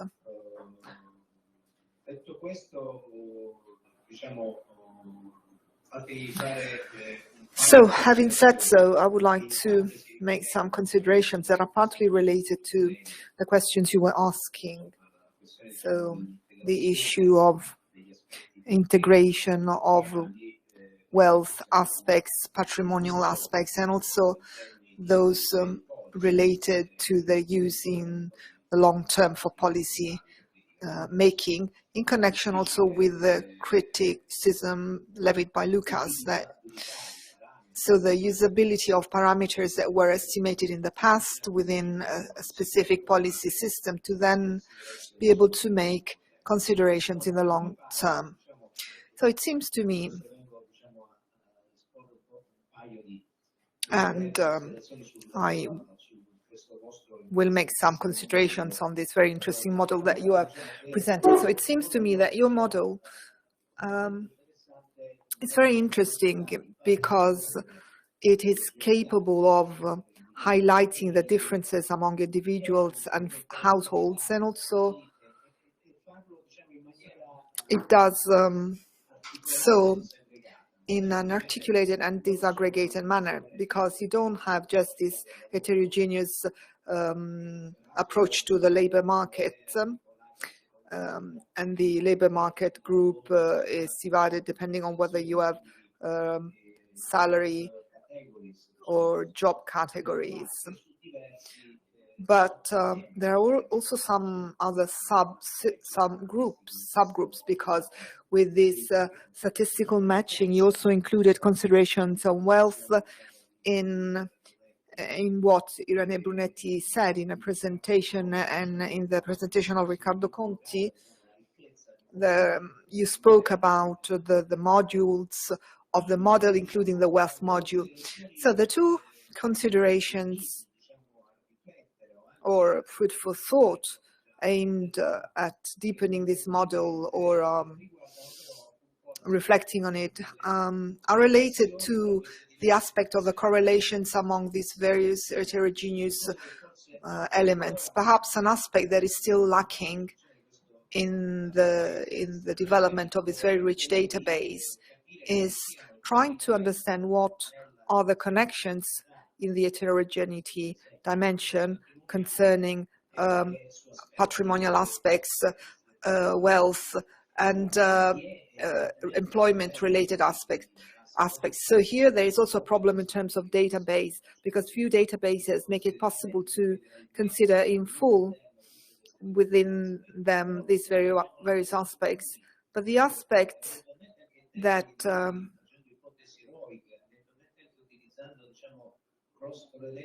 also by using cross correlations coming from other sources, not necessarily internal to your database, perhaps it would be worthwhile to make efforts or to make hypotheses in terms of scenarios.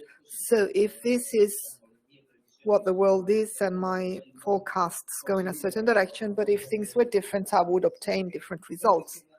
So this is a very important aspect. Otherwise, this heterogeneity coming from such rich models as yours runs the risk of not being really exploited or enhanced and exposed. You may have the need for diluting it because it then becomes an heterogeneity that almost provides for background noise in the different results. Another methodological consideration I would like to make, which is more related to the aspect of wealth and the accumulation of wealth. I think it would be very important to reason not just on wealth differences and their connections with some choices or aspects related to employment income and future pension income, but also in connection to the heterogeneity of return of investments, both financial and real ones, also in terms of capital gains related to real estate, housing. So this is a dimension which is not really explored. So perhaps there are some cases in which return on investments, real and financial assets are very much differentiated. And there's also a pattern in the sense that this is not just statistical noise, but this differentiation is marked by features that can also be modeled. So it would be perhaps too much. So I'm not suggesting that you should take the results of the Danish case, which is perhaps the case that has more data on this matter, and then place them in an Italian data set or model them over the Italian case. But it could be interesting to understand if this model could also be interesting for Italy, and I would try and also look at these topics through the lens of Italy. Another comment relating to the aspect of wealth is that there is also in this case heterogeneity as related to the origin of the assets of individuals and families. So by simplifying, depending on whether it is inherited wealth or accumulated wealth starting from employment income. And if you think decide on, if you want to think on inheritance taxation,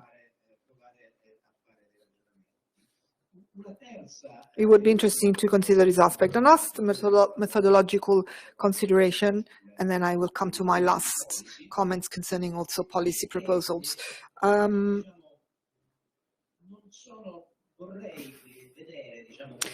I think there should also be a comparison between your choice, which is a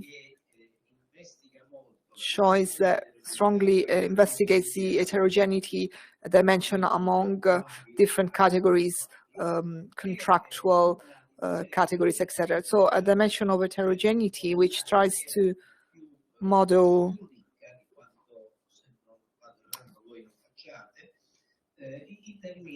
in a more complex way the heterogeneity in income from employment.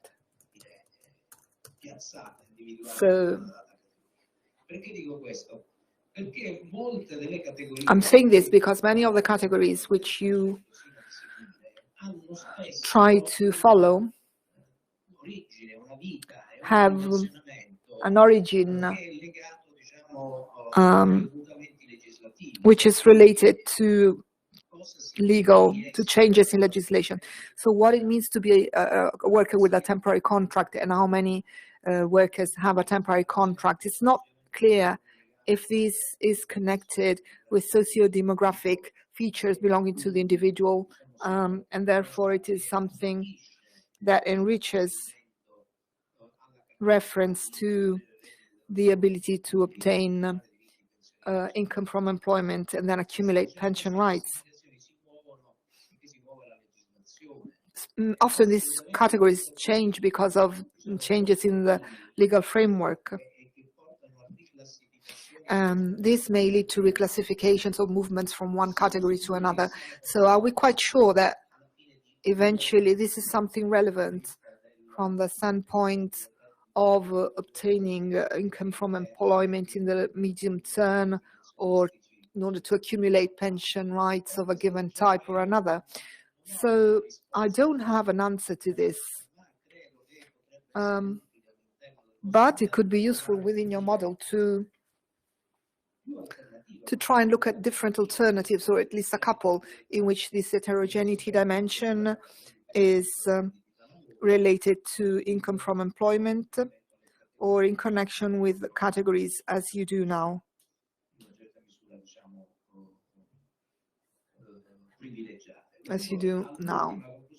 I'll come to my last conclusion if I still have a couple of minutes, and that's that's in relation to the use of the model. So this type of model, which is projected onto long-term horizons, should not really consider for the purposes of forecasts for a given year, but it should be analyzed and considered in connection to understanding what happens when you consider different scenarios in terms of labor market policies or in terms of pension systems, but also in terms of socioeconomic and economic trends. So it would be very interesting to understand what may happen in the long term to pension rights when a stage recorded by the Italian economy in the past 10 years of a strong decrease in growth prospects and also in terms of income from employment and future pension rights. So if this were to become longer, shorter, etc.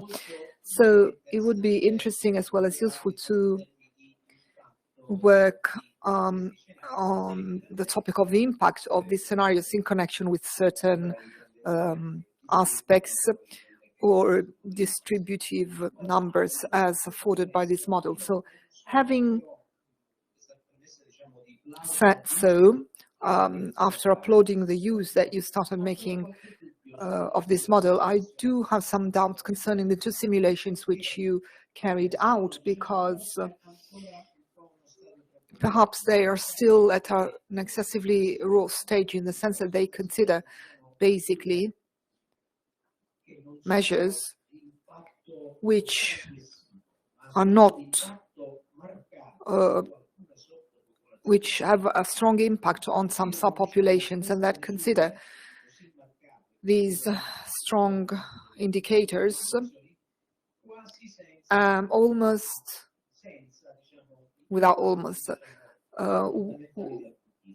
without any type of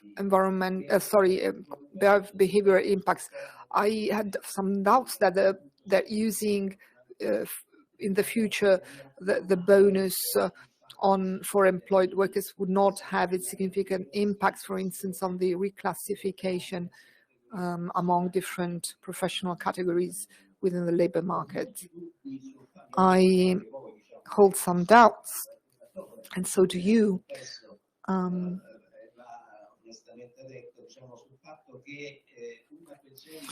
on the fact that a guaranteed pension that would make it possible, even just working for one day officially, to obtain pension rights as if one had worked earning 15,000 euros per year, wouldn't have a strong impact on behaviors in the labor market. So we have historical experience in this sense. So if you are familiar with the topic of unemployment benefits in the farm sector, you will know that this sector is quite unique because often and paradoxically, there were more official worked days than there were actually, because officialization had the purpose of accumulating pension rights. So such a massive policy, in my opinion, it cannot really be considered without expressing clearly changes in labor offer and between legal and illegal labor. So this is a doubt that I hold concerning these policy evaluations which you carried out. But having said that, and with this I conclude that that of comparisons among scenario is the best way to be able to use models such as the one you developed in the best possible way. And I apologize for taking up too long, more time than I was given. Thank you.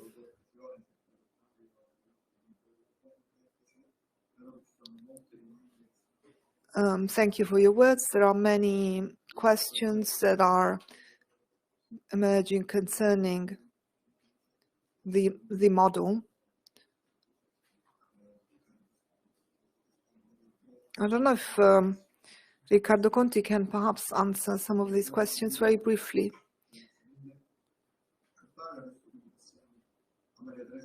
Let us now give the floor to Maria Teresa Monteduro, Department of Finance, because for them the behavioral element becomes even more important. So it's a bit of a general question.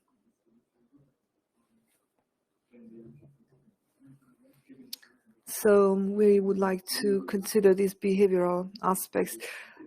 The interpreter apologizes, but the voice of the speaker goes on and off. So thank you, Maria Teresa, for participating. Thank you, Michele. I will try to share a slide with you because this is going to help me show or demonstrate what models we are using in the Department of Finance and that we have tried to strengthen in the past few years.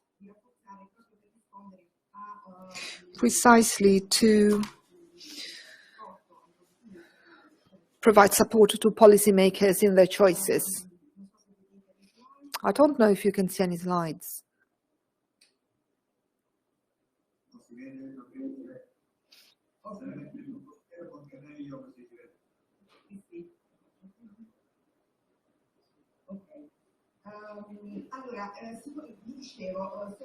So historically,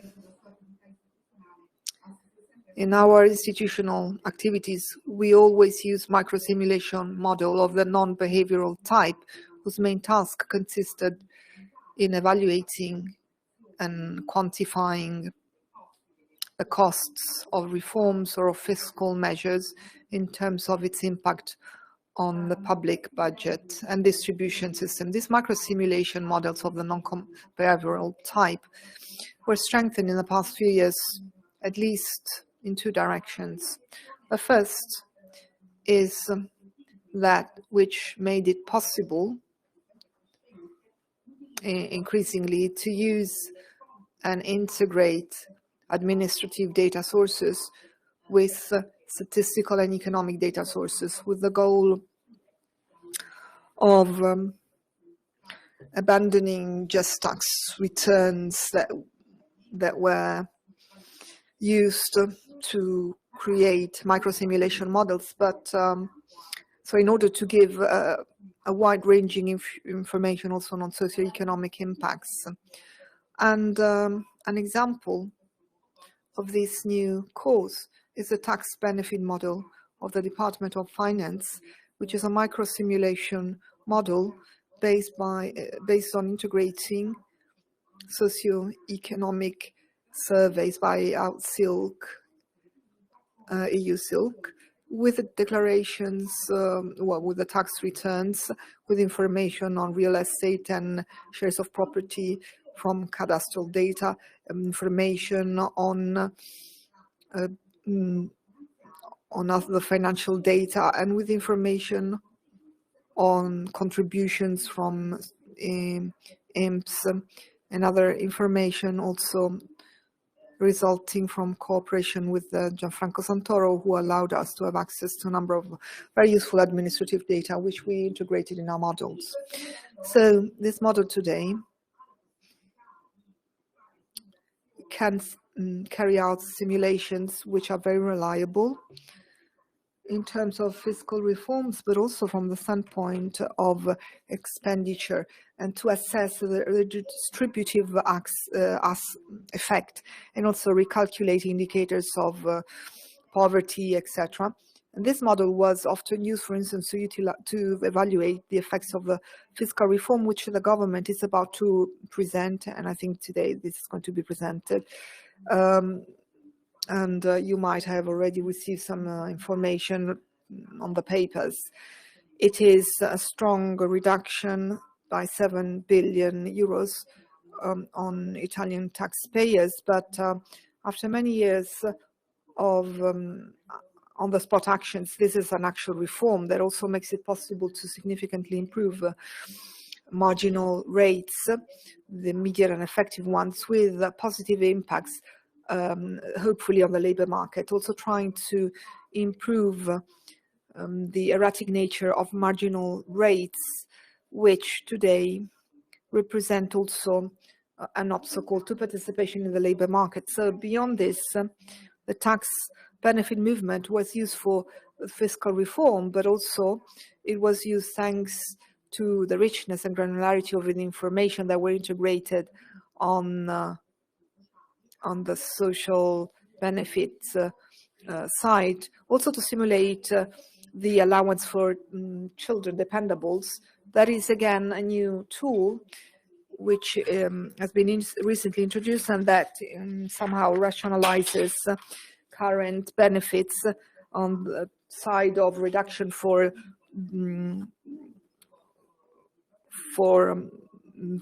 dependents, with a single benefit which is related to the ISEE not family income.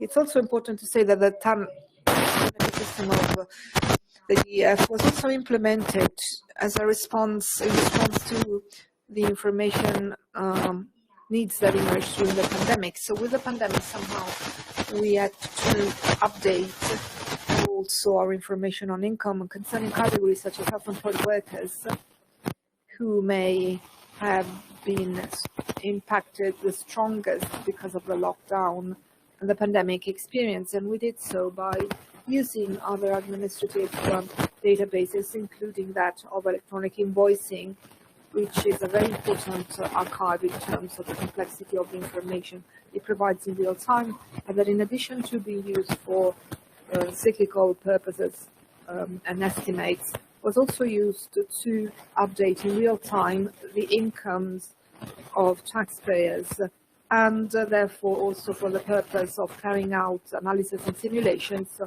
on inequality and poverty indicators, but also resilience indicators, because these indicators were created thanks to this, and that allow us to understand what would happen in the absence of public support actions.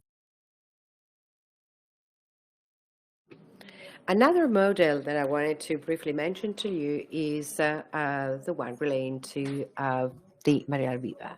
In this case, we have a model called Vatsim, which is a simulation model of the VAT, and which allows to make a micro simulation of the effects of the variations of the tax rate on the taxpayers, as well as the impact of these variations in on the Italian households. So this model is based once again on Instat surveys, and then supplemented with the consumption consumption and incomes, and it has a behavioral and non-behavioral value.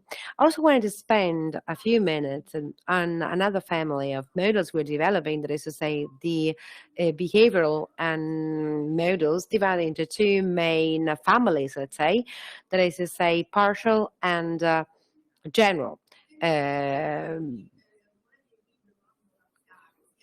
behavioral approaches. So both TaxBan2 and Gypsum and Vatsim models that meet the primary need of understanding what is the and how the policy changes, especially when it comes to the model of, on job supplies, impact on the participation of job offers. That is to say, the variation of the amount of the allowance, what effect does it have on the variation of the job offer?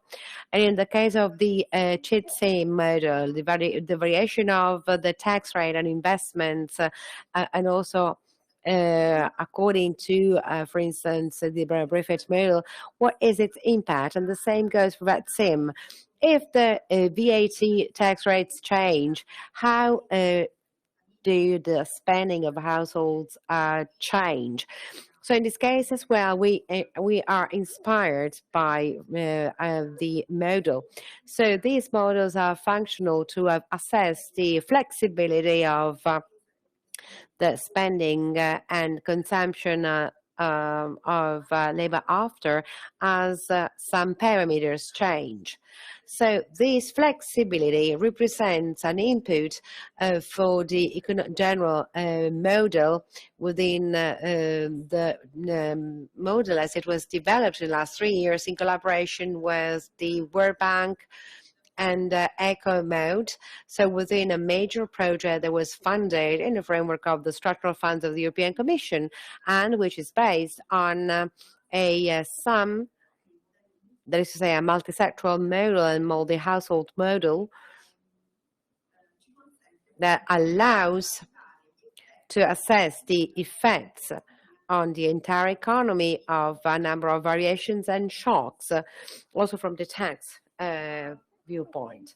So currently we're also developing an environmental model and also another model with a specific focus on the regions. So this is a bottom-up model, so it is not a dynamic scoring approach, but the main goal is to plan what is the effect on households, on the 10% of households, of a shock stemming from a tax reform. So the tax reform that the government has just launched determines for sure for these families a reduction in the real taxation rate. And this is a shock which is included in the computational model, and then the model returns, for instance, the model on the entire economy and the effect on the economy of this shock. So it is a bottom-up approach because it includes, in particular, a series of because it is a multi-household, so it is heterogeneous, and it allows to consider also the redistributive effects of policies and of tax reforms. So this is an overview of microsimulation models, the ones that we've used. This is both behavioral and non-behavioral, but also what are the prospects. So this is very interesting from the point of view of the next development, and also the agent-based model, where the interactions between companies and households have a fundamental role to play, and even probably higher than the optimization processes. In other words, it can be inferred that, for instance, these behaviors, like, well, that they have a fundamental role, and also in the investment strategies for the companies. But in this sense, we can imagine that a future development might be represented by the massive use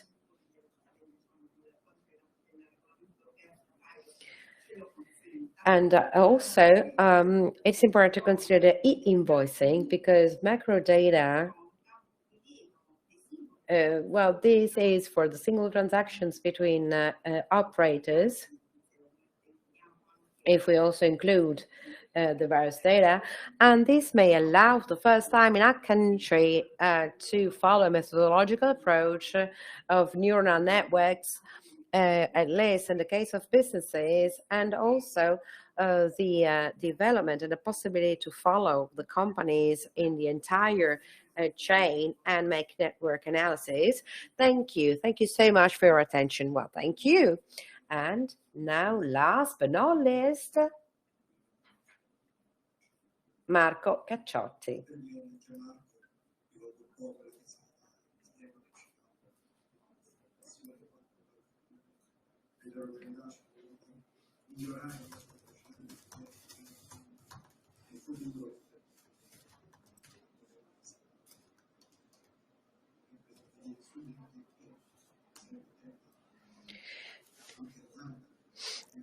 Also, for instance, we need to understand how to simulate the pension choices.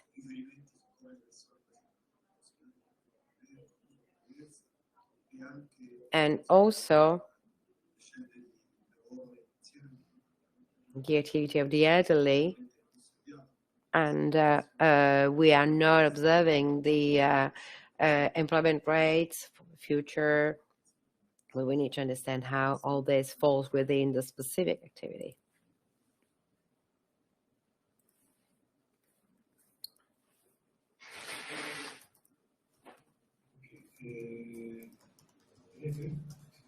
Can you hear me?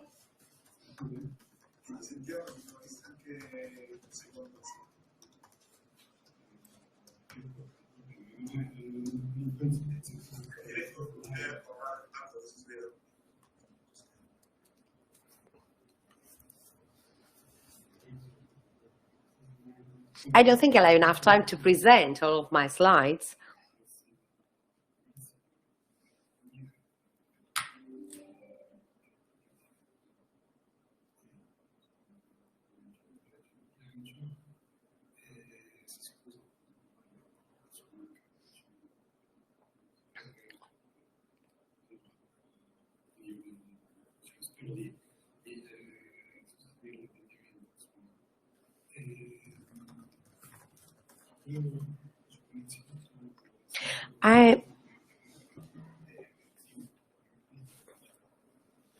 At this point,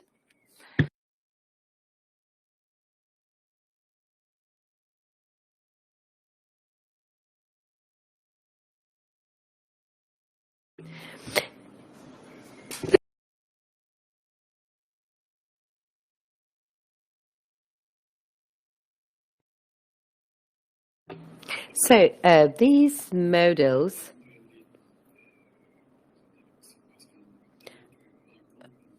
are macro ones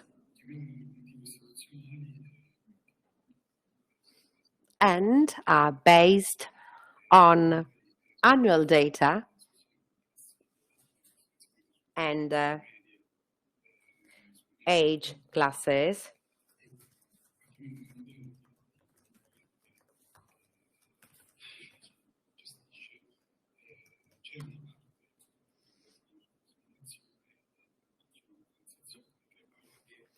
And also there is a transition part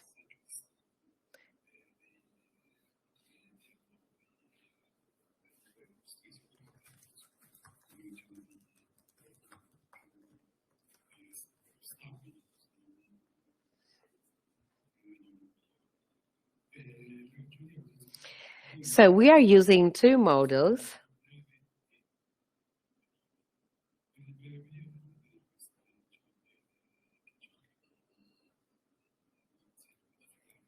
This is just to quantify the pension spending.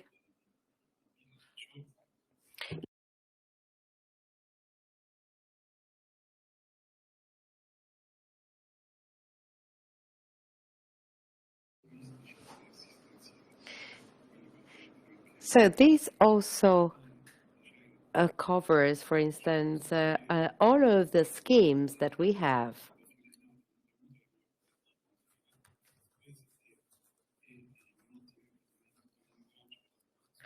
And also for the monitoring of social spending,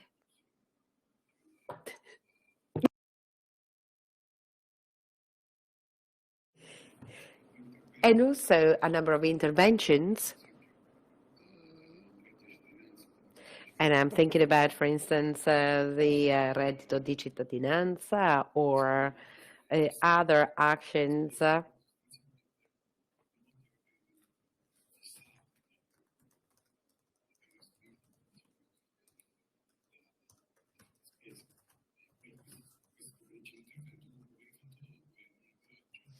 and also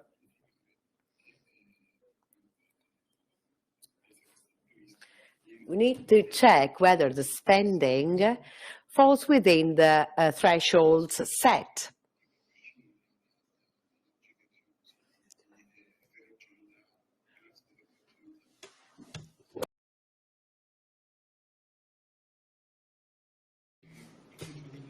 As regards the short-term approach, what I can say is that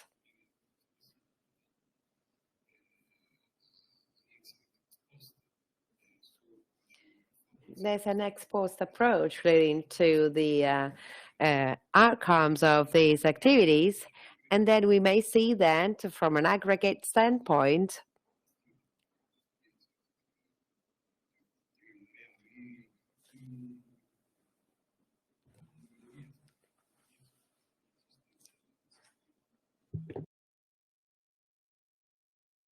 is not then too different from what is initially set.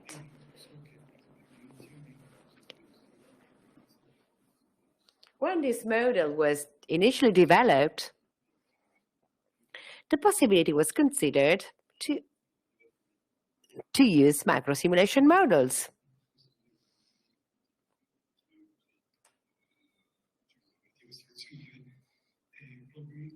But then this model was used because it was somehow difficult to manage the heterogeneity of information.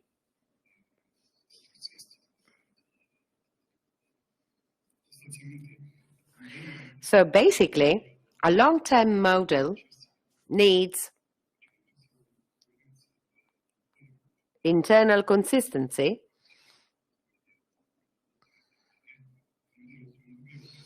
and the long-term model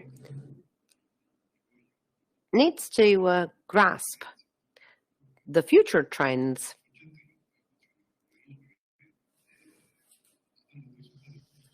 by providing results which need to be consistent.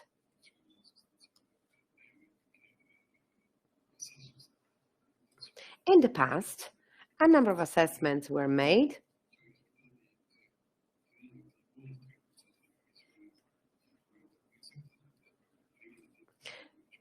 by making projections very far in the future.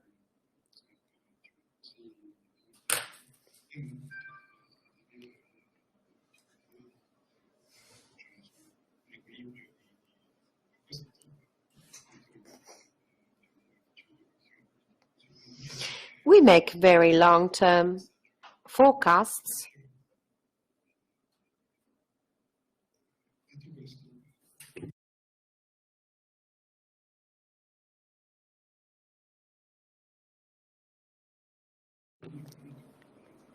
So these tools are very important for us.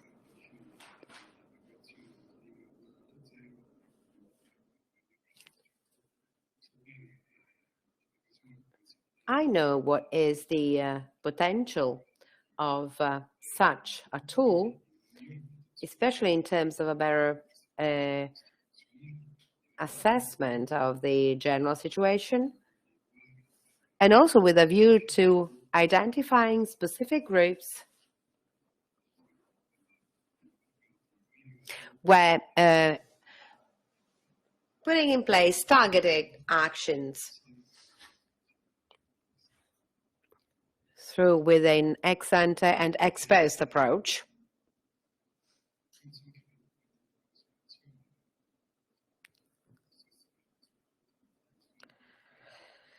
Macro simulations are powerful tools,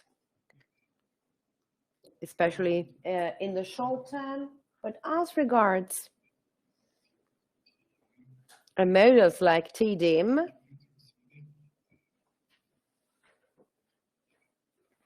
the updating of these models requires a dedicated group and team, and also the internal consistency of results, especially in the long term.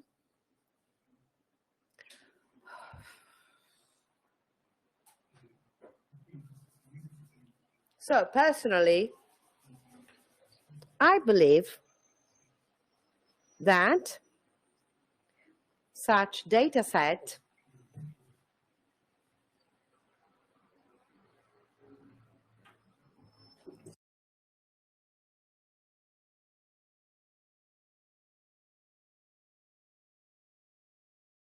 so for instance, we need to check the sample of, for instance, the sample involved,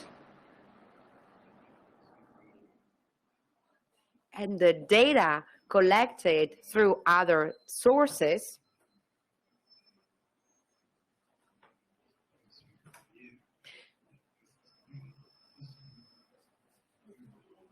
So these data can help broadening the scope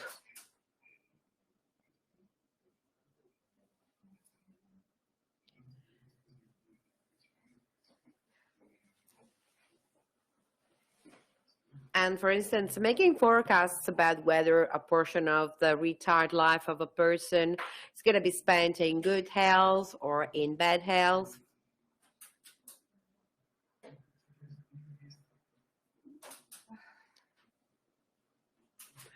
And by reading the previous report on Tdym,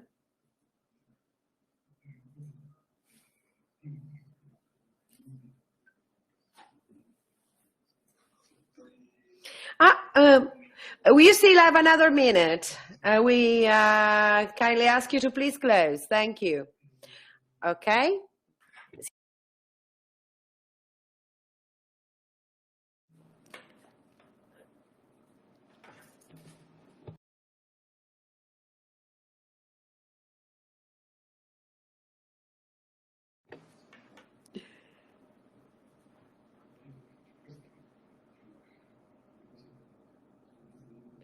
On the basis of the hypothesis made,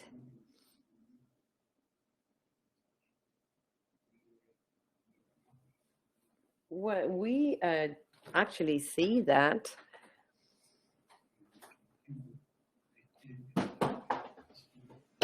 well, the subjects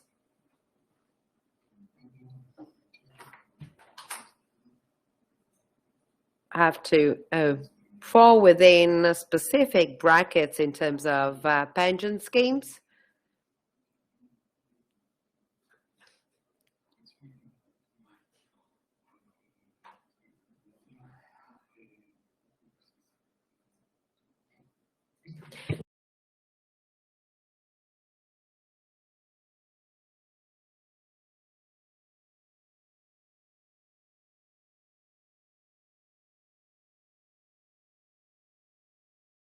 The interpreter apologizes, but unfortunately the audio is not very clear, and it's not possible to convey the entire message provided by the speaker.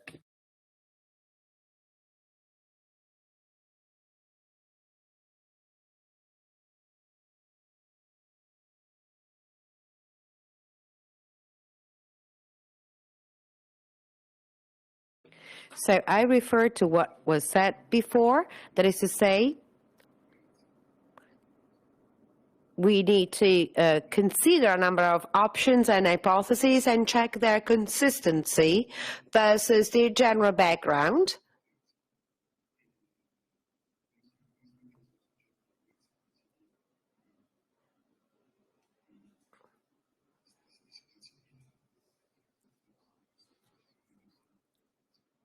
Thank you. Thank you. Anna? Okay. Unfortunately, the time allotted is over. No, just a final message.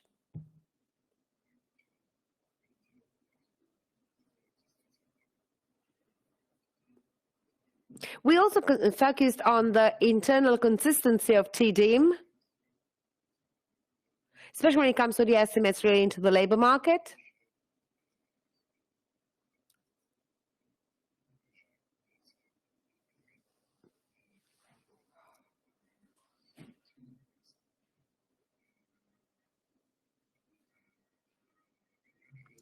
And some simulations need to be better checked. Thank you. Thank you, Marco. Unfortunately, we don't have enough time to deepen some of these topics. And especially, as you know, online conferences entail that we need to stick to the time allotted. So now, Riccardo Conti, please take the floor and then we move on to the next roundtable. Thank you, Riccardo Conti. I don't know whether you want to say anything. Very quickly, very quickly. Okay, just a couple of minutes. Together with Marco and Maria Teresa, we have the occasion to share views on several occasions, and so thank you for your contributions. But as to what Marco said on the additional checks, and as I mentioned, the baseline was slightly amended as compared to the one that I saw in the previous report. So some remarks are not valid any longer.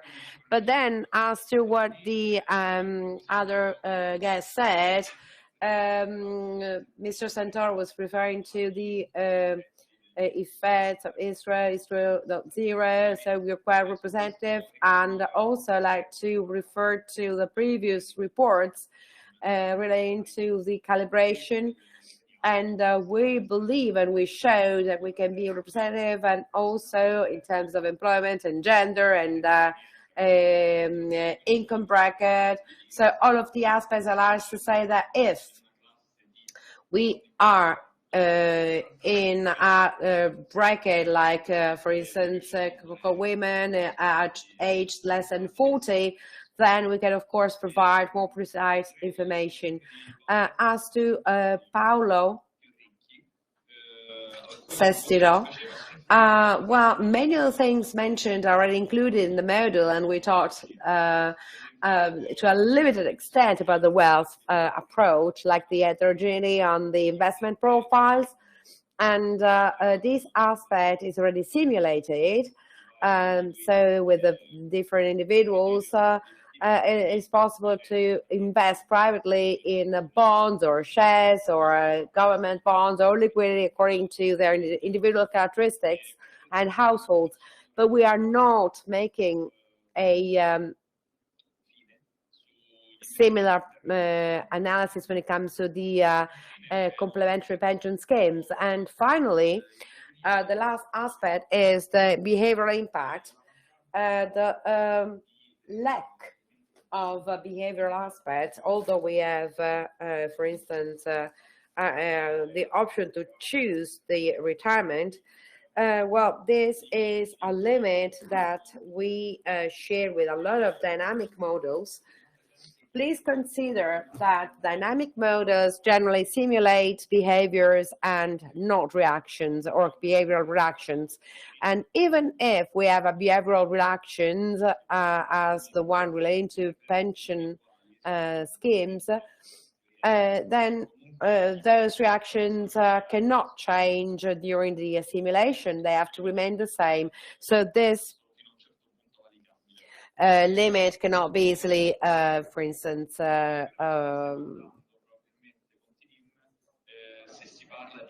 detoured. And if we consider, for instance, job offers, instead of complicating the model, which is already broad, we may include other models as well, including the ones that are within the Treasury. So, for instance, to estimate the effect on the job offer, or for instance, the guarantee fund, or other macro models, and then the alignment on the various levels of participation that can be, for instance, included. And then I close because we're late already. So thank you so much. Thank you for your attention. And I give the floor to Ottavio and Riccardo. Yes, I'm going to give the floor to Mr. Barbieri right away because he's going to moderate the second panel. Thank you and good morning to everyone. Also for giving so much space to participants because they have a very great experience. So it's useful for us to be able to hear their contributions. So some of the aspects that emerged today, among the most interesting, there were the fact that we spoke about fragile workers, we spoke about platform workers, and we also started looking at solutions that may lead to alleviate the problem related to to pension benefits.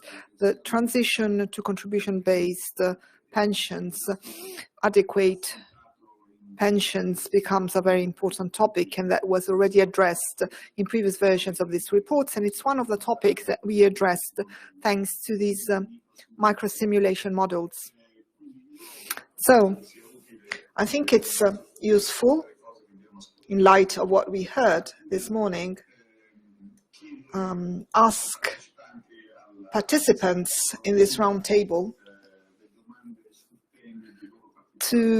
it would be good to ask them questions related to the specific knowledge and expertise, and then in the end, if we have time, we might engage in some further comments.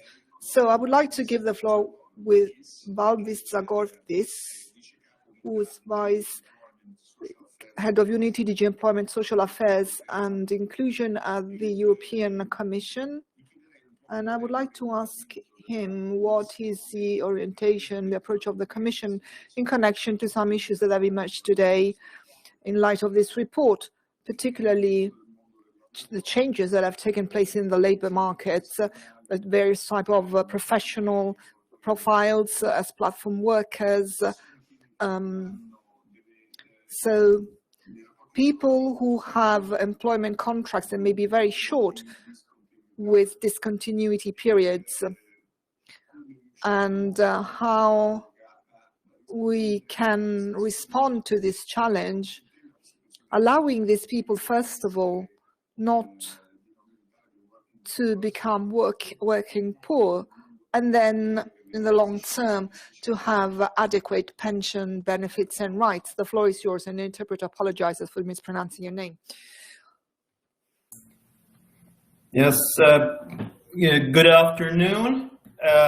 First of all, I would like to thank MOSPI project team and all the Italian colleagues for inviting me to this concluding conference. It is a pleasure to see MOSPI project reach conclusion and bring very relevant policy observations. This was one of 3 projects linked to micro-simulation that was supported from a call for proposals announced in 2018 and running for 3 years. And we look forward to the results from the project to feed into the policy agenda at national and EU level.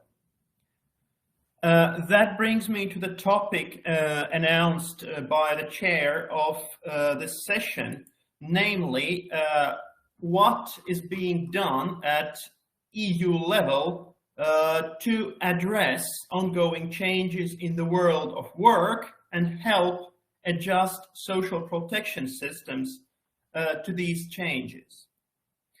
Just to recall that social protection is fundamentally a national competence in the EU, and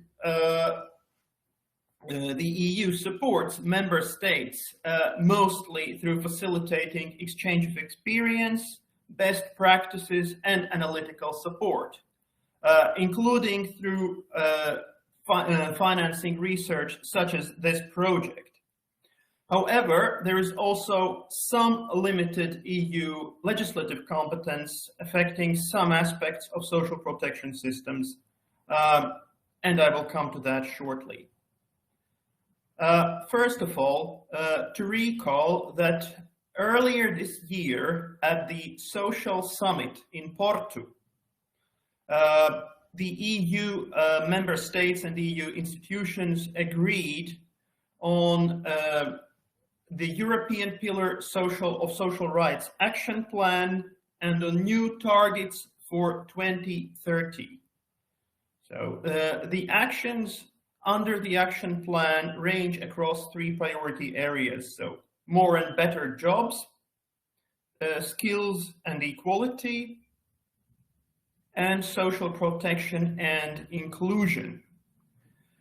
And the targets that EU member states agreed in Porto are to reach at least 78% employment rate by 2030 in the population group aged between 20 and 64,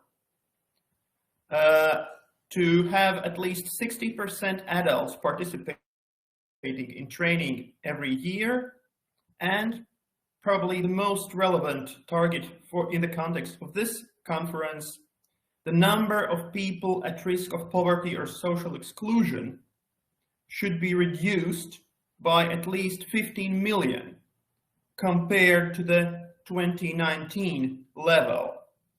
For reference, we had around 91 million people in the EU at risk of poverty or social exclusion in 2019.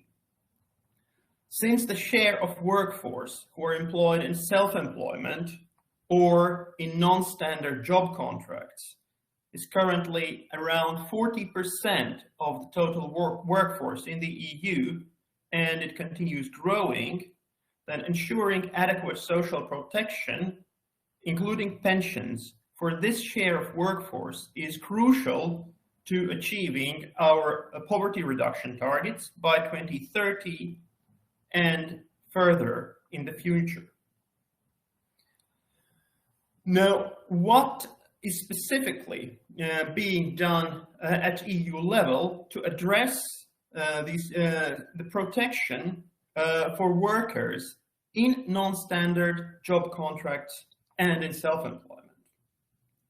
Now, as you may know, in 2019, the Council adopted a recommendation on access to social protection for workers and the self-employed. This recommendation recommended to member states to ensure both legal access and effective coverage to main branches of social protection, including pensions, for all workers, irrespective of their type of employment, and to self-employed. The member states were recommended to submit their national implementation plans by May this year. As of now, 25 out of 27 member states have submitted their implementation plans, and they have been discussed in the Social Protection Committee. The first overview of these plans was also included in the Commission proposal for the Joint Employment Report, which was adopted last month as part of the European semester autumn package and is now being discussed with member states. In parallel, Commission is working with member states to monitor the implementation of the recommendation through an agreed monitoring framework. Just this week, we had a very good discussion with member states on updating this monitoring framework at the Social Protection Committee. The work will become even more intense next year in 2022, when the Commission will prepare a review on the implementation of the recommendation by November, i.e. 3 years from the adoption of the recommendation. Another activity which was announced as part of the Social Pillar Action Plan is the high-level group on the future of social protection and the welfare state in the EU.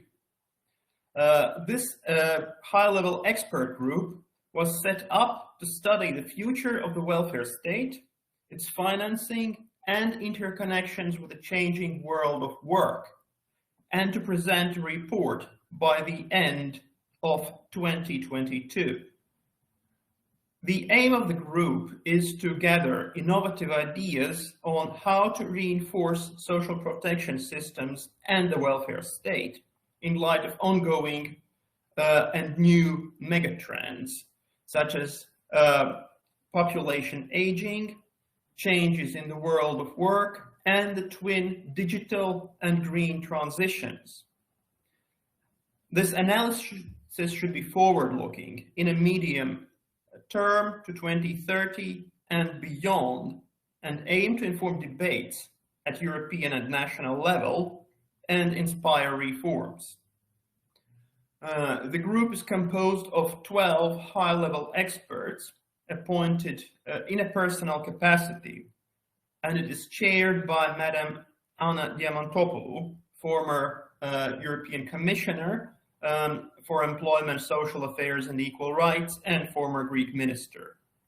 The group started its work last month, and it is tasked to prepare its final report by the end of 2022, at which point it will, of course, be shared with member states, stakeholders, and social partners, and discussed at the highest level.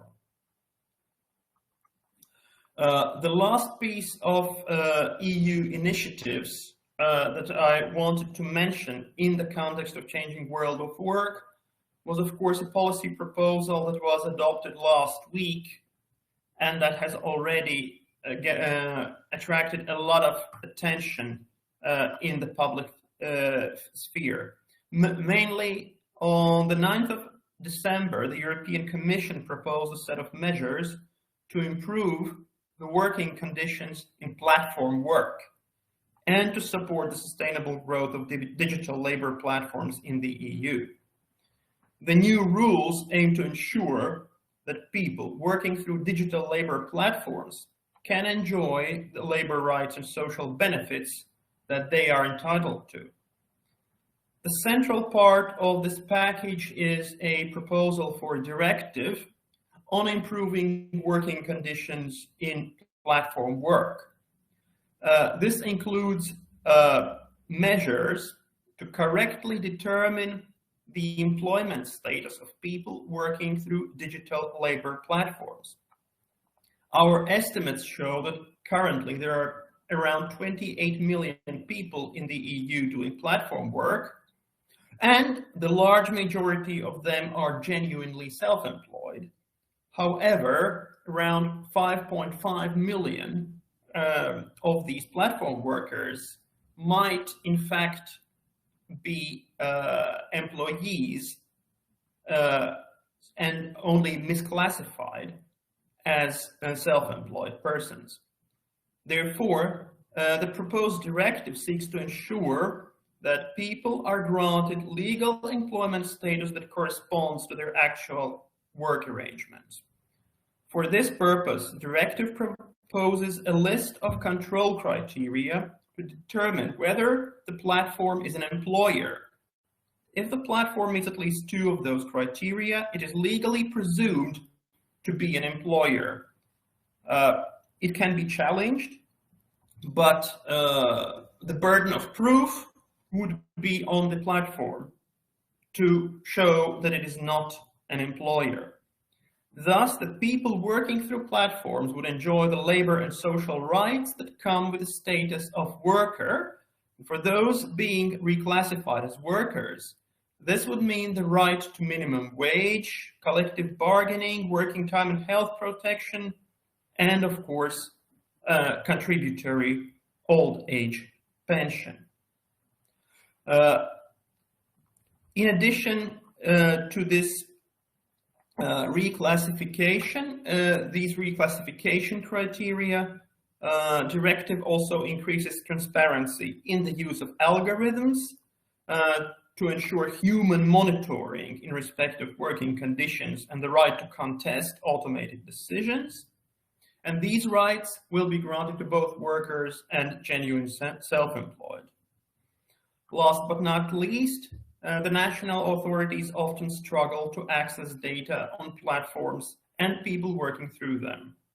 This is even more difficult when platforms operate across borders. Therefore, the Commission's proposal will bring more transparency around platforms by clarifying existing obligations to declare work to national authorities and asking platforms to make key information about their activities and people who work on them available to national authorities. So we have launched several important initiatives at EU level recently, and the coming months and years will be very intense to implement these activities and help national social protection systems and welfare states adapt to the changing world of work. So, thank you. That's what I wanted to say by means of introduction, and I look forward to your questions.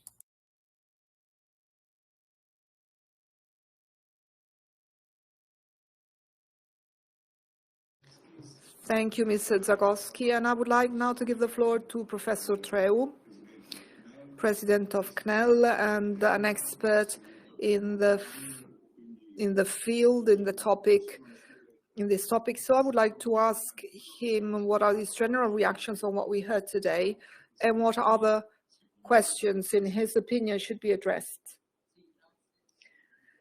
Thank you. Good morning. Because time is running, I will briefly speak about the general topic that was also illustrated by the representative of the European Union. So the change in the world of employment and the need for changing our systems. This topic is really very, very broad. So I will just focus on some topics. As far as the first element is concerned, the entire labor law was built last century on the uniform model of the adult male subordinate worker, and in recent years we have witnessed a structural change in employment, in labor, variability of conditions, also in connection to life expectancy. So rather than a modernization, as we talked about, we need a change of paradigm. I just would like to speak about the direction that research is taking. If you're interested, I can send you sort of a manifesto concerning the new type of regulations that we drafted with some colleagues, you might, if you're interested. So basically, here it is a matter of addressing these differences in the labor market, different types of jobs, maintaining or trying to maintain a minimum set of protection rights that are universal and that are cross-sectional to subordinate work or self-employed or temporary work. So this is also an indication provided by the European Union. And so the minimum set of conditions has to be ascertained. It's also related to income, to minimum income. There's another directive focusing on this topic. Anyway, this is the first direction that research is following, and that has to be translated into policies. The second aspect, the second thread, let's say, that was also mentioned because it is a European level theme.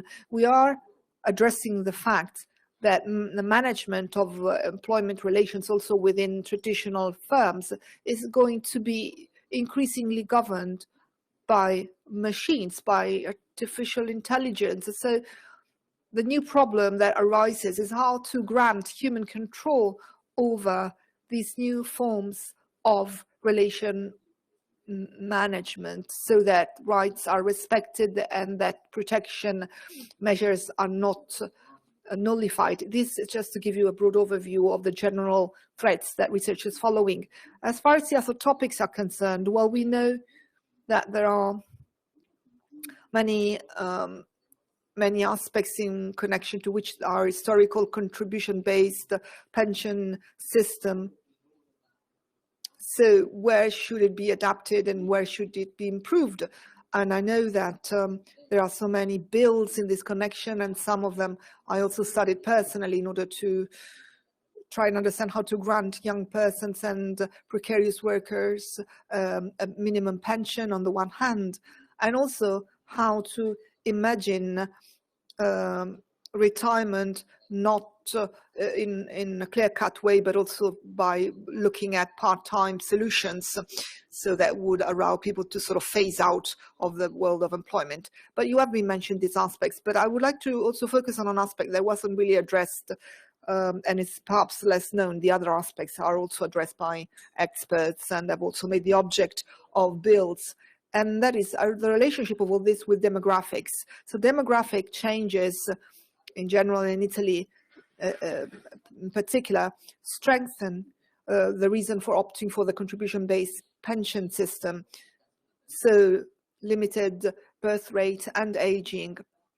But in fact, this aspect is not so much studied in the sense, how should we adapt a system that had been established, for example, a different type of demographic pattern or model. So how should it be adapted to these changes that are occurring in life, particularly life expectancy, taking into account the changes that this implies, not only in terms of people's health during employment life, but also in terms of its application to what happens to life after someone retires and its impact on the pension system to face old age. So this is an aspect that should be delved deeper into, because among the first instruments we have looked at is identify type of jobs that require shorter periods, in other words, early retirement. And originally we looked at police forces, armed forces, large categories, and then we realized that this type of approaching the problem wasn't adequate. And we started looking at individual jobs, individual tasks that within the production system could have required, because of the features, that people retire earlier than others. So as far as this topic is concerned, the history of this type of topics, well, historically they were addressed in different ways. So there were different ways in terms of addressing what jobs should entail early retirement. And recently, studies were conducted. So what is the aspect that I think should be addressed more in depth? Well, this list of jobs was more of the result of negotiations among the various categories rather than be facts or evidence-based. In other words, elements that would motivate these decisions or these differences in terms of early retirement. And so this list is being updated. And I think that this list has been expanded excessively. So in this connection, I believe that we should try and work out what are the indicators that need to be used in order to identify this type of jobs.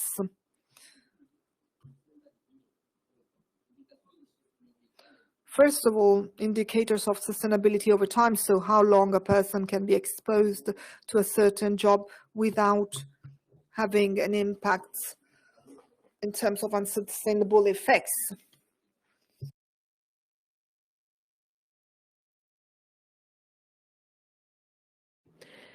And secondly, what is the impact of this exposure to this type of job in terms of life expectancy? And it's not easy, it is rather complex, and we saw it not only in terms of physical strain and duration, but also, and in many cases, personal conditions are relevant. Well, starting from education, of course. So this is the first thing to do, in particular with a specific support by adequate databases. Secondly, which is something which is not considered so far, it appears that there's a contradiction within the present system, according to which the life expectancy impacts on the retirement age, but not on the amount of the pension, because this is based not on the life expectancy of people that have, of course, different conditions and different life expectancies, but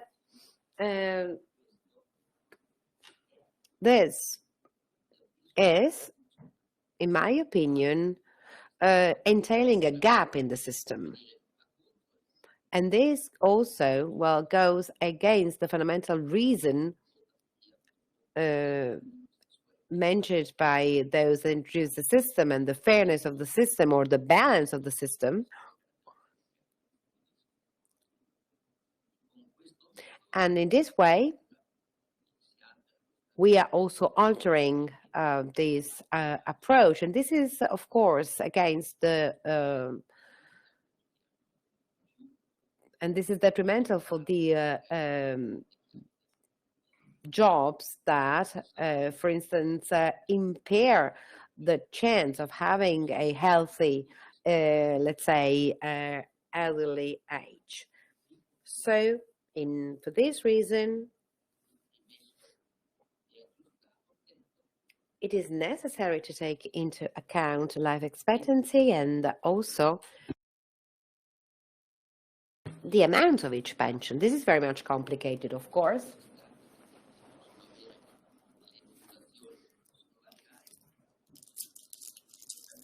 We might, for instance, identify easier solutions.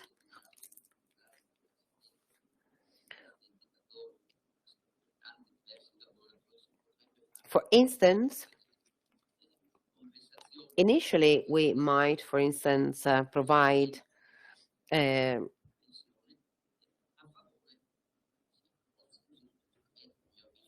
some amounts of pensions, that is to say, to try and improve the level of and the amount of the low-skilled jobs, which are presently the ones which are less paid.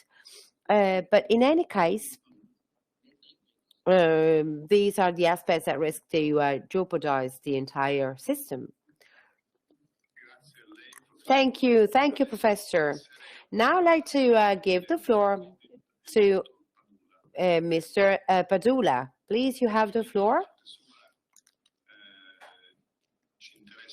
We are particularly interested in your ideas relating to pension funds, the second and third pillar, and what we can do as regards, for instance, workers that have a low income and which cannot save their money during their working lives.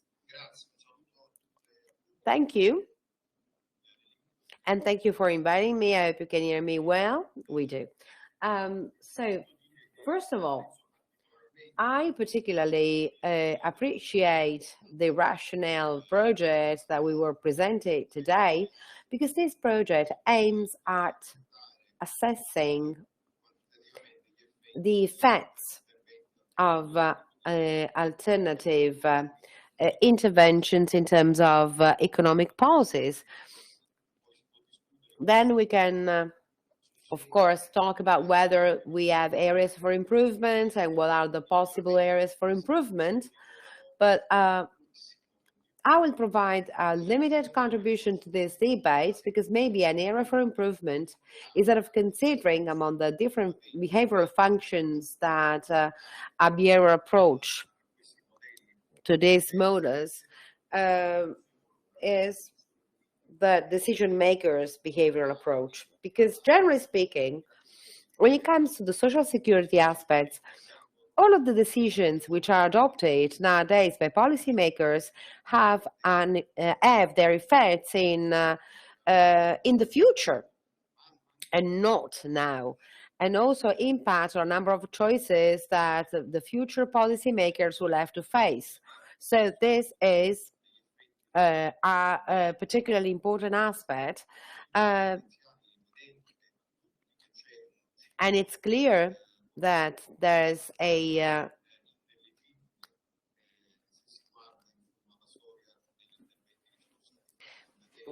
all of the effects of the decisions that we make now are going to be seen in the future.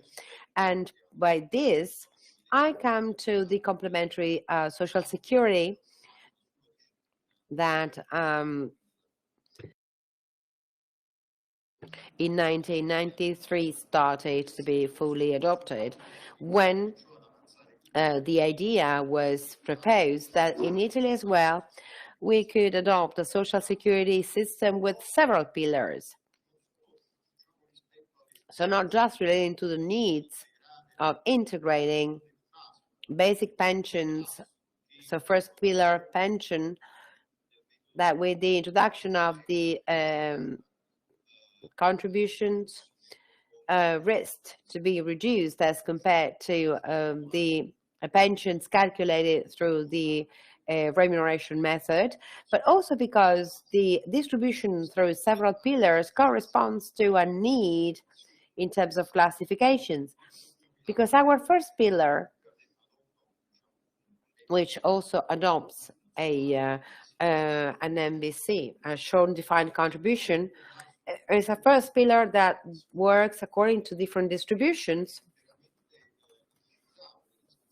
and it's indexed according to the demographics, as recalled by Professor Treo, but also according to the macroeconomic situation of our country. And our country is now witnessing a reduction in the demographics, and then these entail a prospective problem in terms of future sustainability. And also we are witnessing a period which is now too long in terms of low productivity and then to low income. But against this background, the second and third pillars that work with the with a method based on which contributions are invested in the financial markets at an international level, they guarantee the integration in basic pensions, but also represent an opportunity of diversification because the contributions to the second and third pillars are only partly exposed to the risks of our country.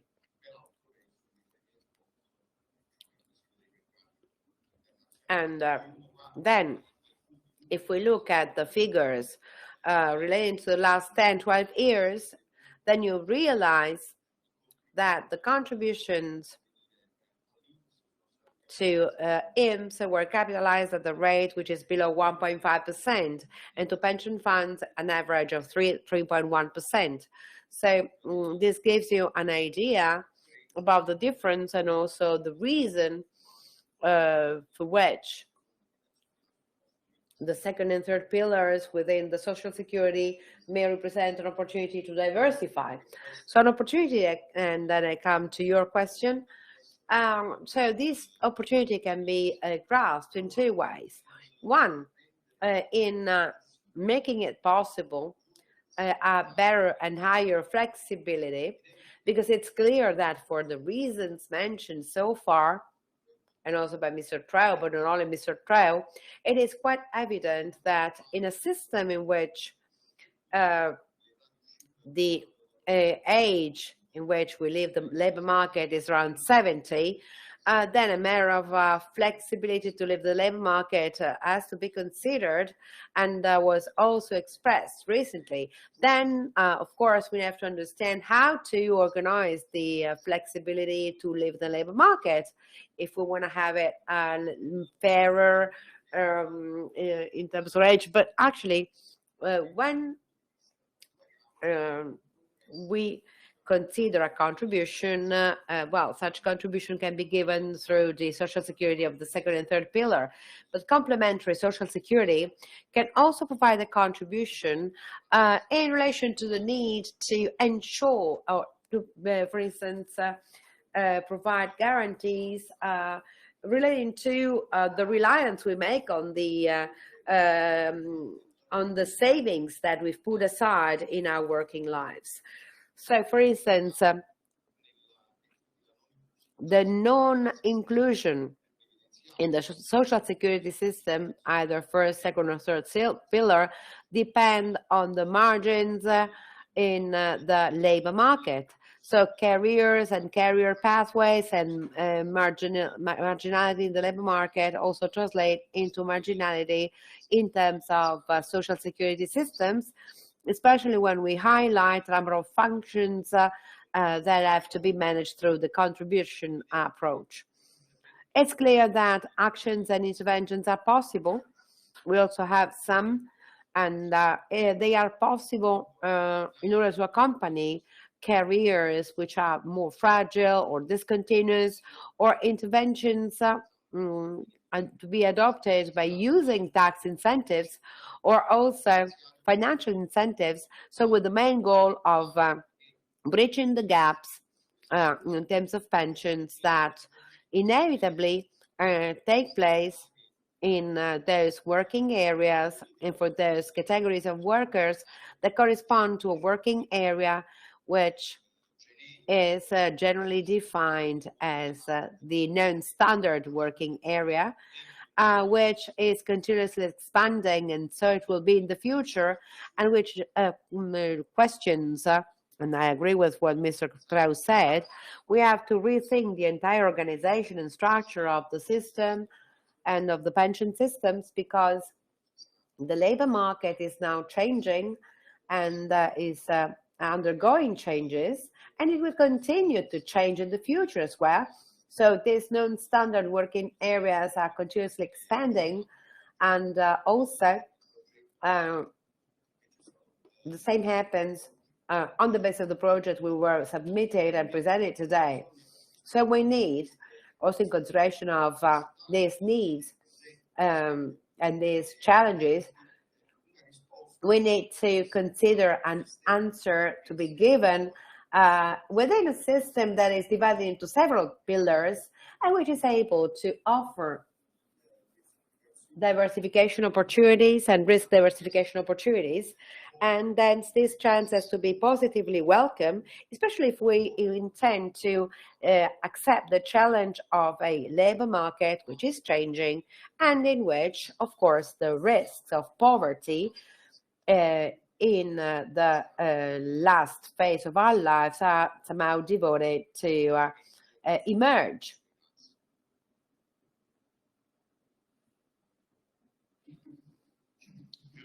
Thank you. Thank you also for being, for sticking to the schedule and the time allotted. So now the floor to Mr. Marano, representing the Ministry of Labor, and he's also in charge of the fight against poverty and social programming. Good morning. Can you see me?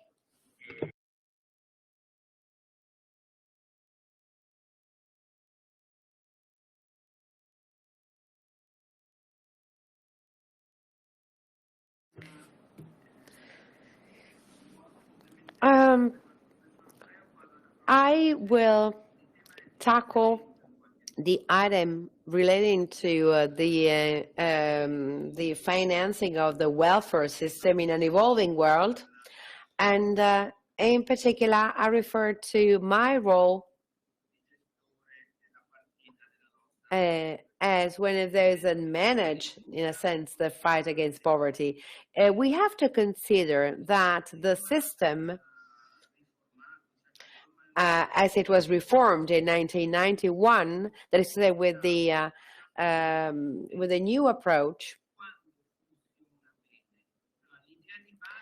Well, when is it that it works well? Because at the beginning we said, okay, let's pay and finance all of the activities with all of the contributions. And if we do that well, then the contributory system will give results that are more or less in line with the old system.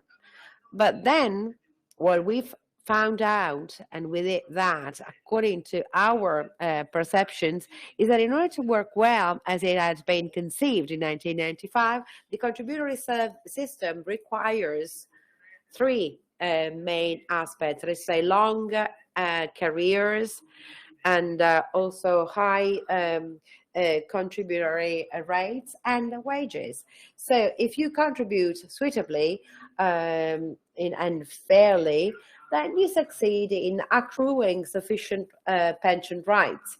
But here we're talking about a labor market that is radically different from the one that we expected and that we're living now. So we see that each time, for instance, we tried to increase the tax rates for self-employed workers, we realized that, for instance, those levels could not be easily managed. And also,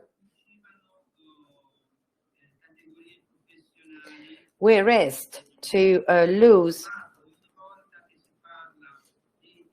a number of specific activities, especially when it comes to the poor or the young people. Then we immediately talk about, for instance, social burdens. But out of what we found out, well, 33% of the contributory tax rate, to which adding a contribution for the second pillar, well, this is something that in this moment our labor market system is not able to afford. It cannot allow. So, and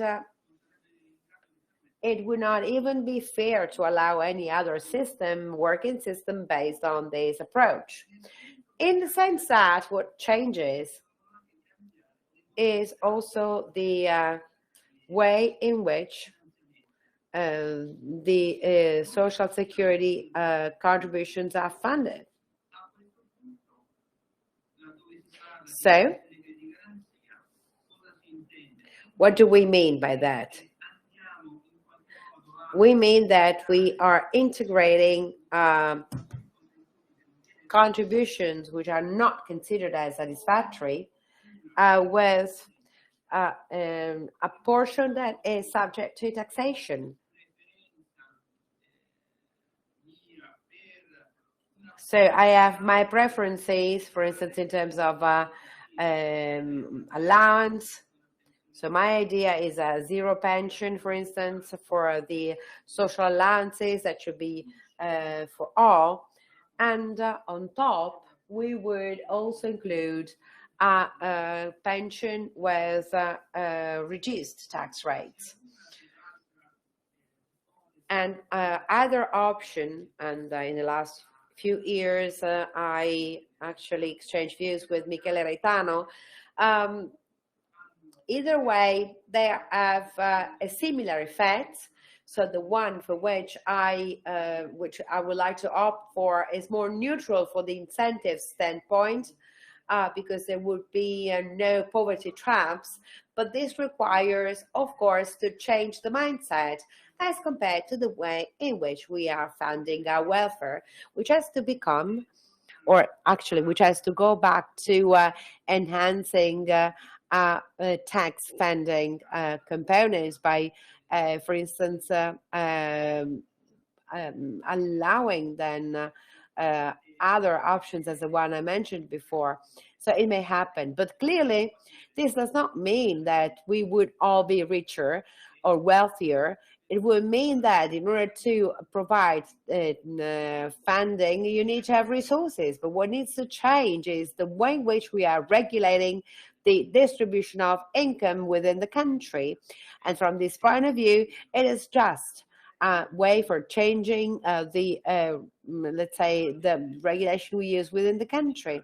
And in any case, we cannot think that in the pension system and in the tax system, well, they cannot work unless you have a labor market and an economy that truly work. So from this point of view,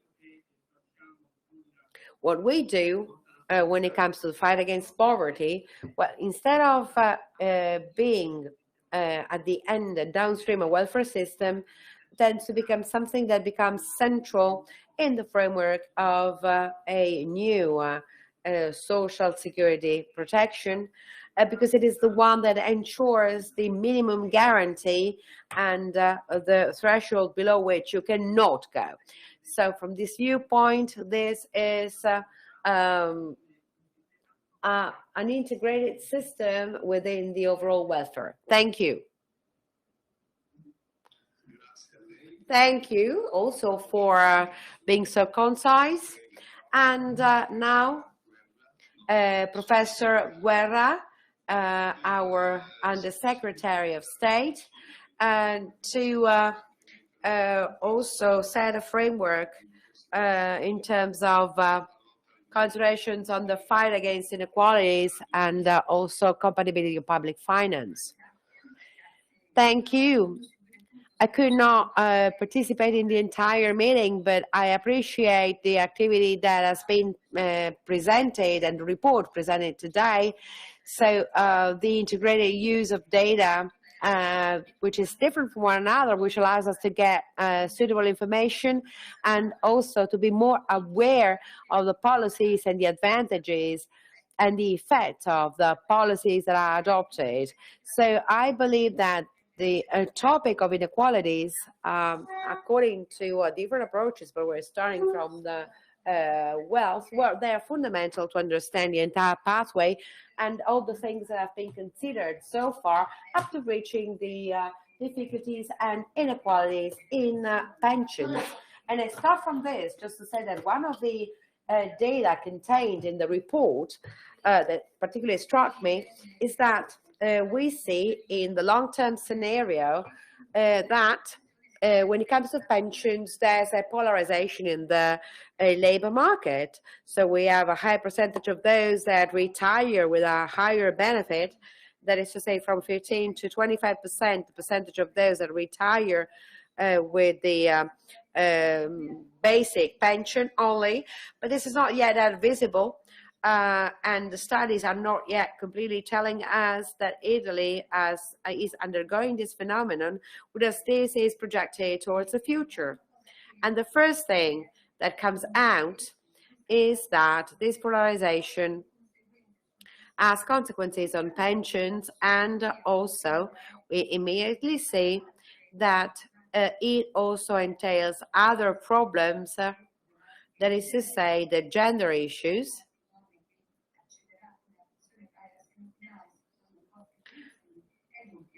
because it will be as much as higher or the double than men's.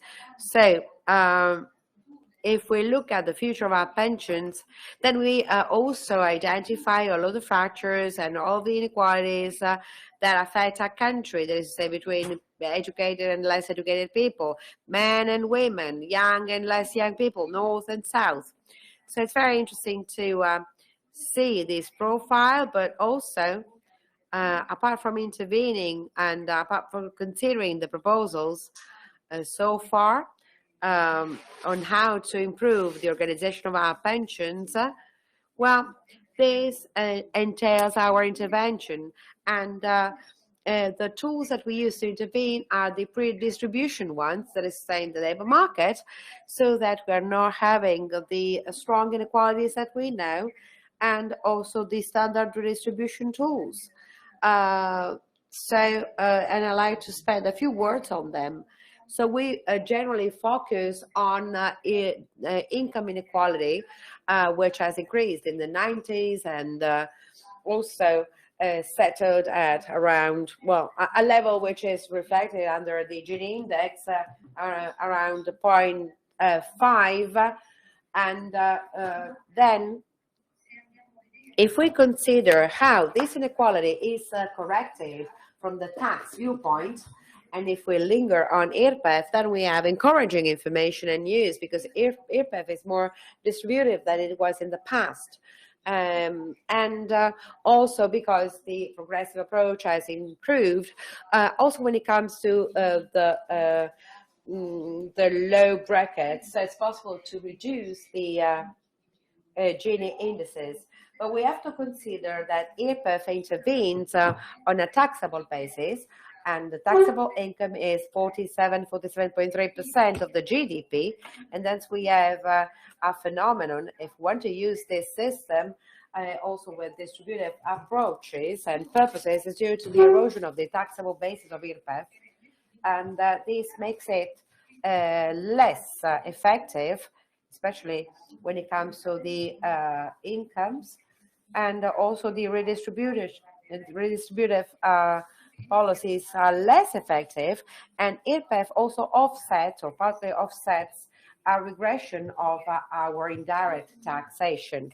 Then, if we also consider tax evasion, that also in these days is recalled, and although reduced in consideration of the policies adopted, remains very strong in our country, and so characterized among a number of classes, then we see that the redistribution policies also, well, they have a limited space to improve. And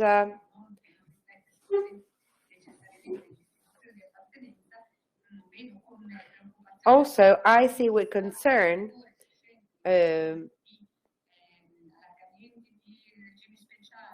the increasing number of special, for instance, schemes, or the fact of reducing the number of brackets, because this makes it more difficult to make any other remodulation approach, and also tends to focus the weight on the middle classes, and the main advantages derived to the high classes. And although the income distribution aspect is important, I believe that one of the aspects that come out of your report is inequality in wealth. And I'd like to spend a couple of words on this, because the inequality of wealth is a phenomenon that we don't consider in our analysis, because we have less data, we have less accurate data for different reasons. So what all of the studies suggest to us, and also the Acciardo Morelli studies that actually made the integration of a database, and they have updated information and also relevant information. What we see is that there was a huge increase in wealth and its concentration starting from the mid-90s. And also, as compared to the other countries, one of the characteristics of what has happened to us is a drop in the wealth of a portion of population with the inversion in fortunes, and this is a growing dynamics. That is say nearly 10% of owners that are more wealthy, and also a decrease, for instance, in the bonuses. But in the framework of this reasoning, the role of the transmission of wealth, the wealth which is not linked to any merit, and I'm talking about, for instance, donations and inheritances, well, these played a growing role, shifting from 8.64% to 15.18%, that is, say, almost a double in 2016. And at the same time, it happened that as to taxation, the taxation on inheritance has dropped in our country in the same period, so from 2005 to 2010, from 0.14% to 0.06%. So we have the need to wonder how to go ahead, because such a situation in a country that has a ratio between income and wealth that is 9.3, and also with an increase at 17.9, explains to us that it's not with the income that you reach the equality in wealth. Actually, the difference becomes broader and broader. And in fact, we have a paradox in Italy with a higher number of savings in the post-COVID phase, the 110 billion we're talking about, and a reduction in the number of savers from 55.1 to 48.6%, just to say how this phenomena are still active in our country, and your work is an evidence of this. So considering the taxation of wealth is fundamental. And in fact, we have this strange idea in our country that, that for instance, sometimes we forget and we consider the property tax as something terrible, but actually among the real estate in Italy and abroad, and the financial activities in Italy and abroad, there should be a revision. Hence, for instance, considering the ownership of the property by each citizen, and then a specific and progressive taxation imposed on such individuals. That is to say, the redistribution instruments have to support us in balancing the situation, because we are operating in a difficult condition. And I come to my conclusions. I am convinced that the main aspects arise when it comes to the primary market, and also the labor contracts and the choices we're making, also with the National Recovery and Resilience Plan, also for a just transition and a green transition and technological transition, hence avoiding the polarization that other countries are going through in a worse position as compared to ours. But I believe that our country is now deploying a lot of instruments, but I'm convinced as well that there must be a redistributor role, and then so we need to pay attention to the phenomena you were mentioning, and then to have some instruments for the policymakers to use. Thank you.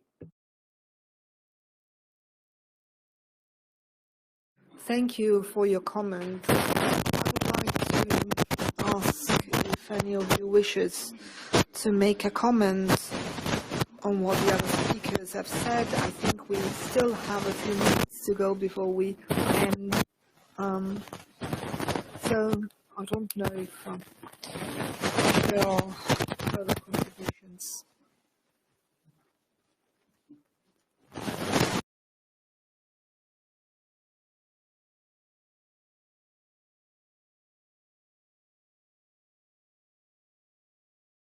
So it seems not so.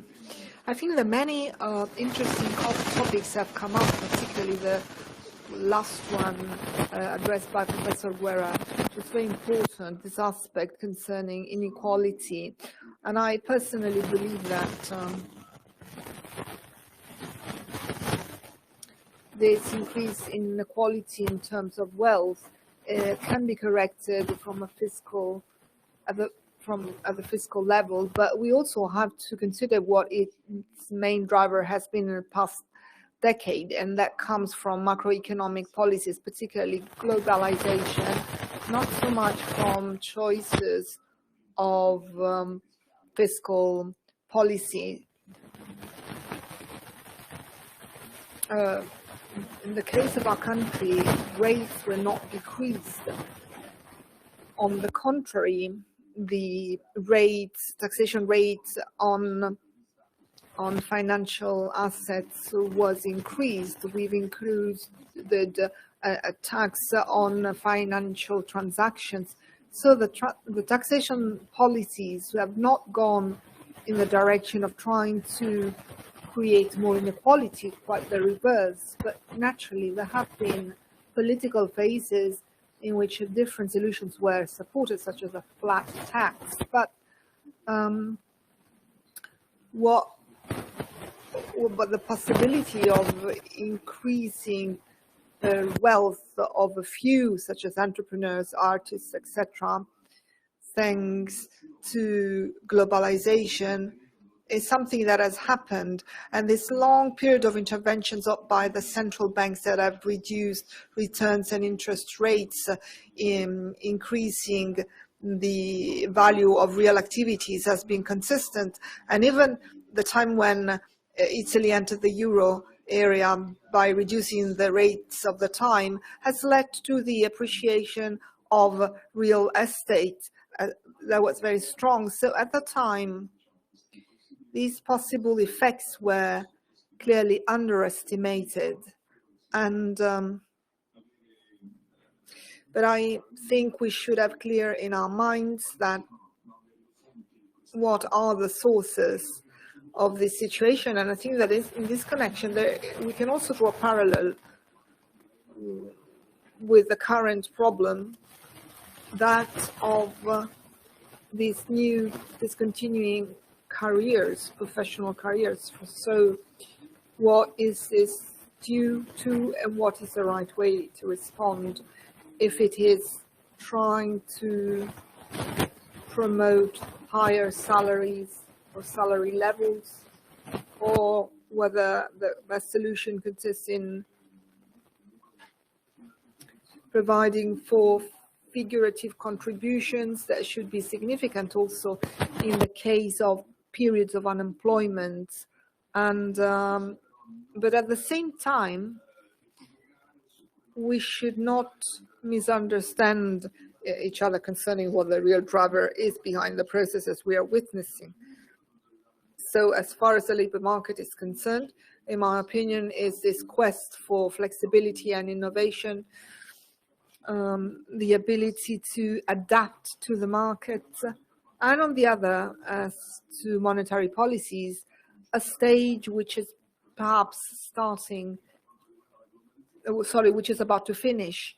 And as far as globalization is concerned, we are also facing a period of refocusing on the security of the chains, the fact that models based entirely on delocalization imply a greater vulnerability, a smaller resilience. So I think that we should reason about these topics in a very broad manner. So we shouldn't try to correct a problem by increasing taxation, even though undoubtedly, as the other secretary was saying, this is an option that should be considered. So I think that many interesting topics were raised, and another element that was common to many contributions was the consequences of passing through the contribution-based pension system in Italy. And I think that some correction measures are likely and perhaps even advisable. Undoubtedly, the variables that will emerge more strongly to determine the adequacy of pensions will be the situation of our economy and demographic trends. And in this sense too, I believe that the overall reflection should be focused on establishing a certain balance, not simply looking at specific aspects such as the projections of what is going to happen in terms of pension benefits in 50 or 60 years. This is an assessment which is subject to great elements of uncertainty.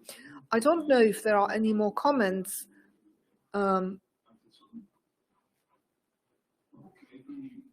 Apparently not. So if there are no further comments, we can end this meeting by thanking everyone. It was a long session, but very interesting. We are grateful to all of you for participating with us, and thank you again. See you soon. Thank you. Goodbye to everyone, and thanks for staying with us.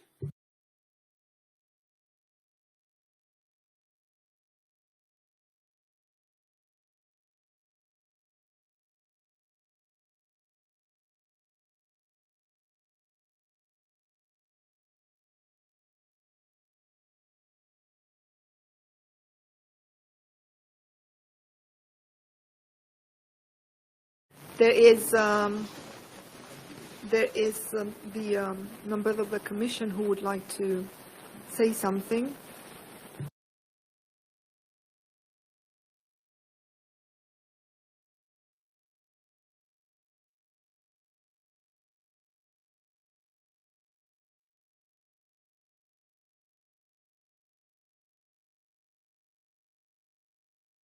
Maybe he has left the meeting, perhaps.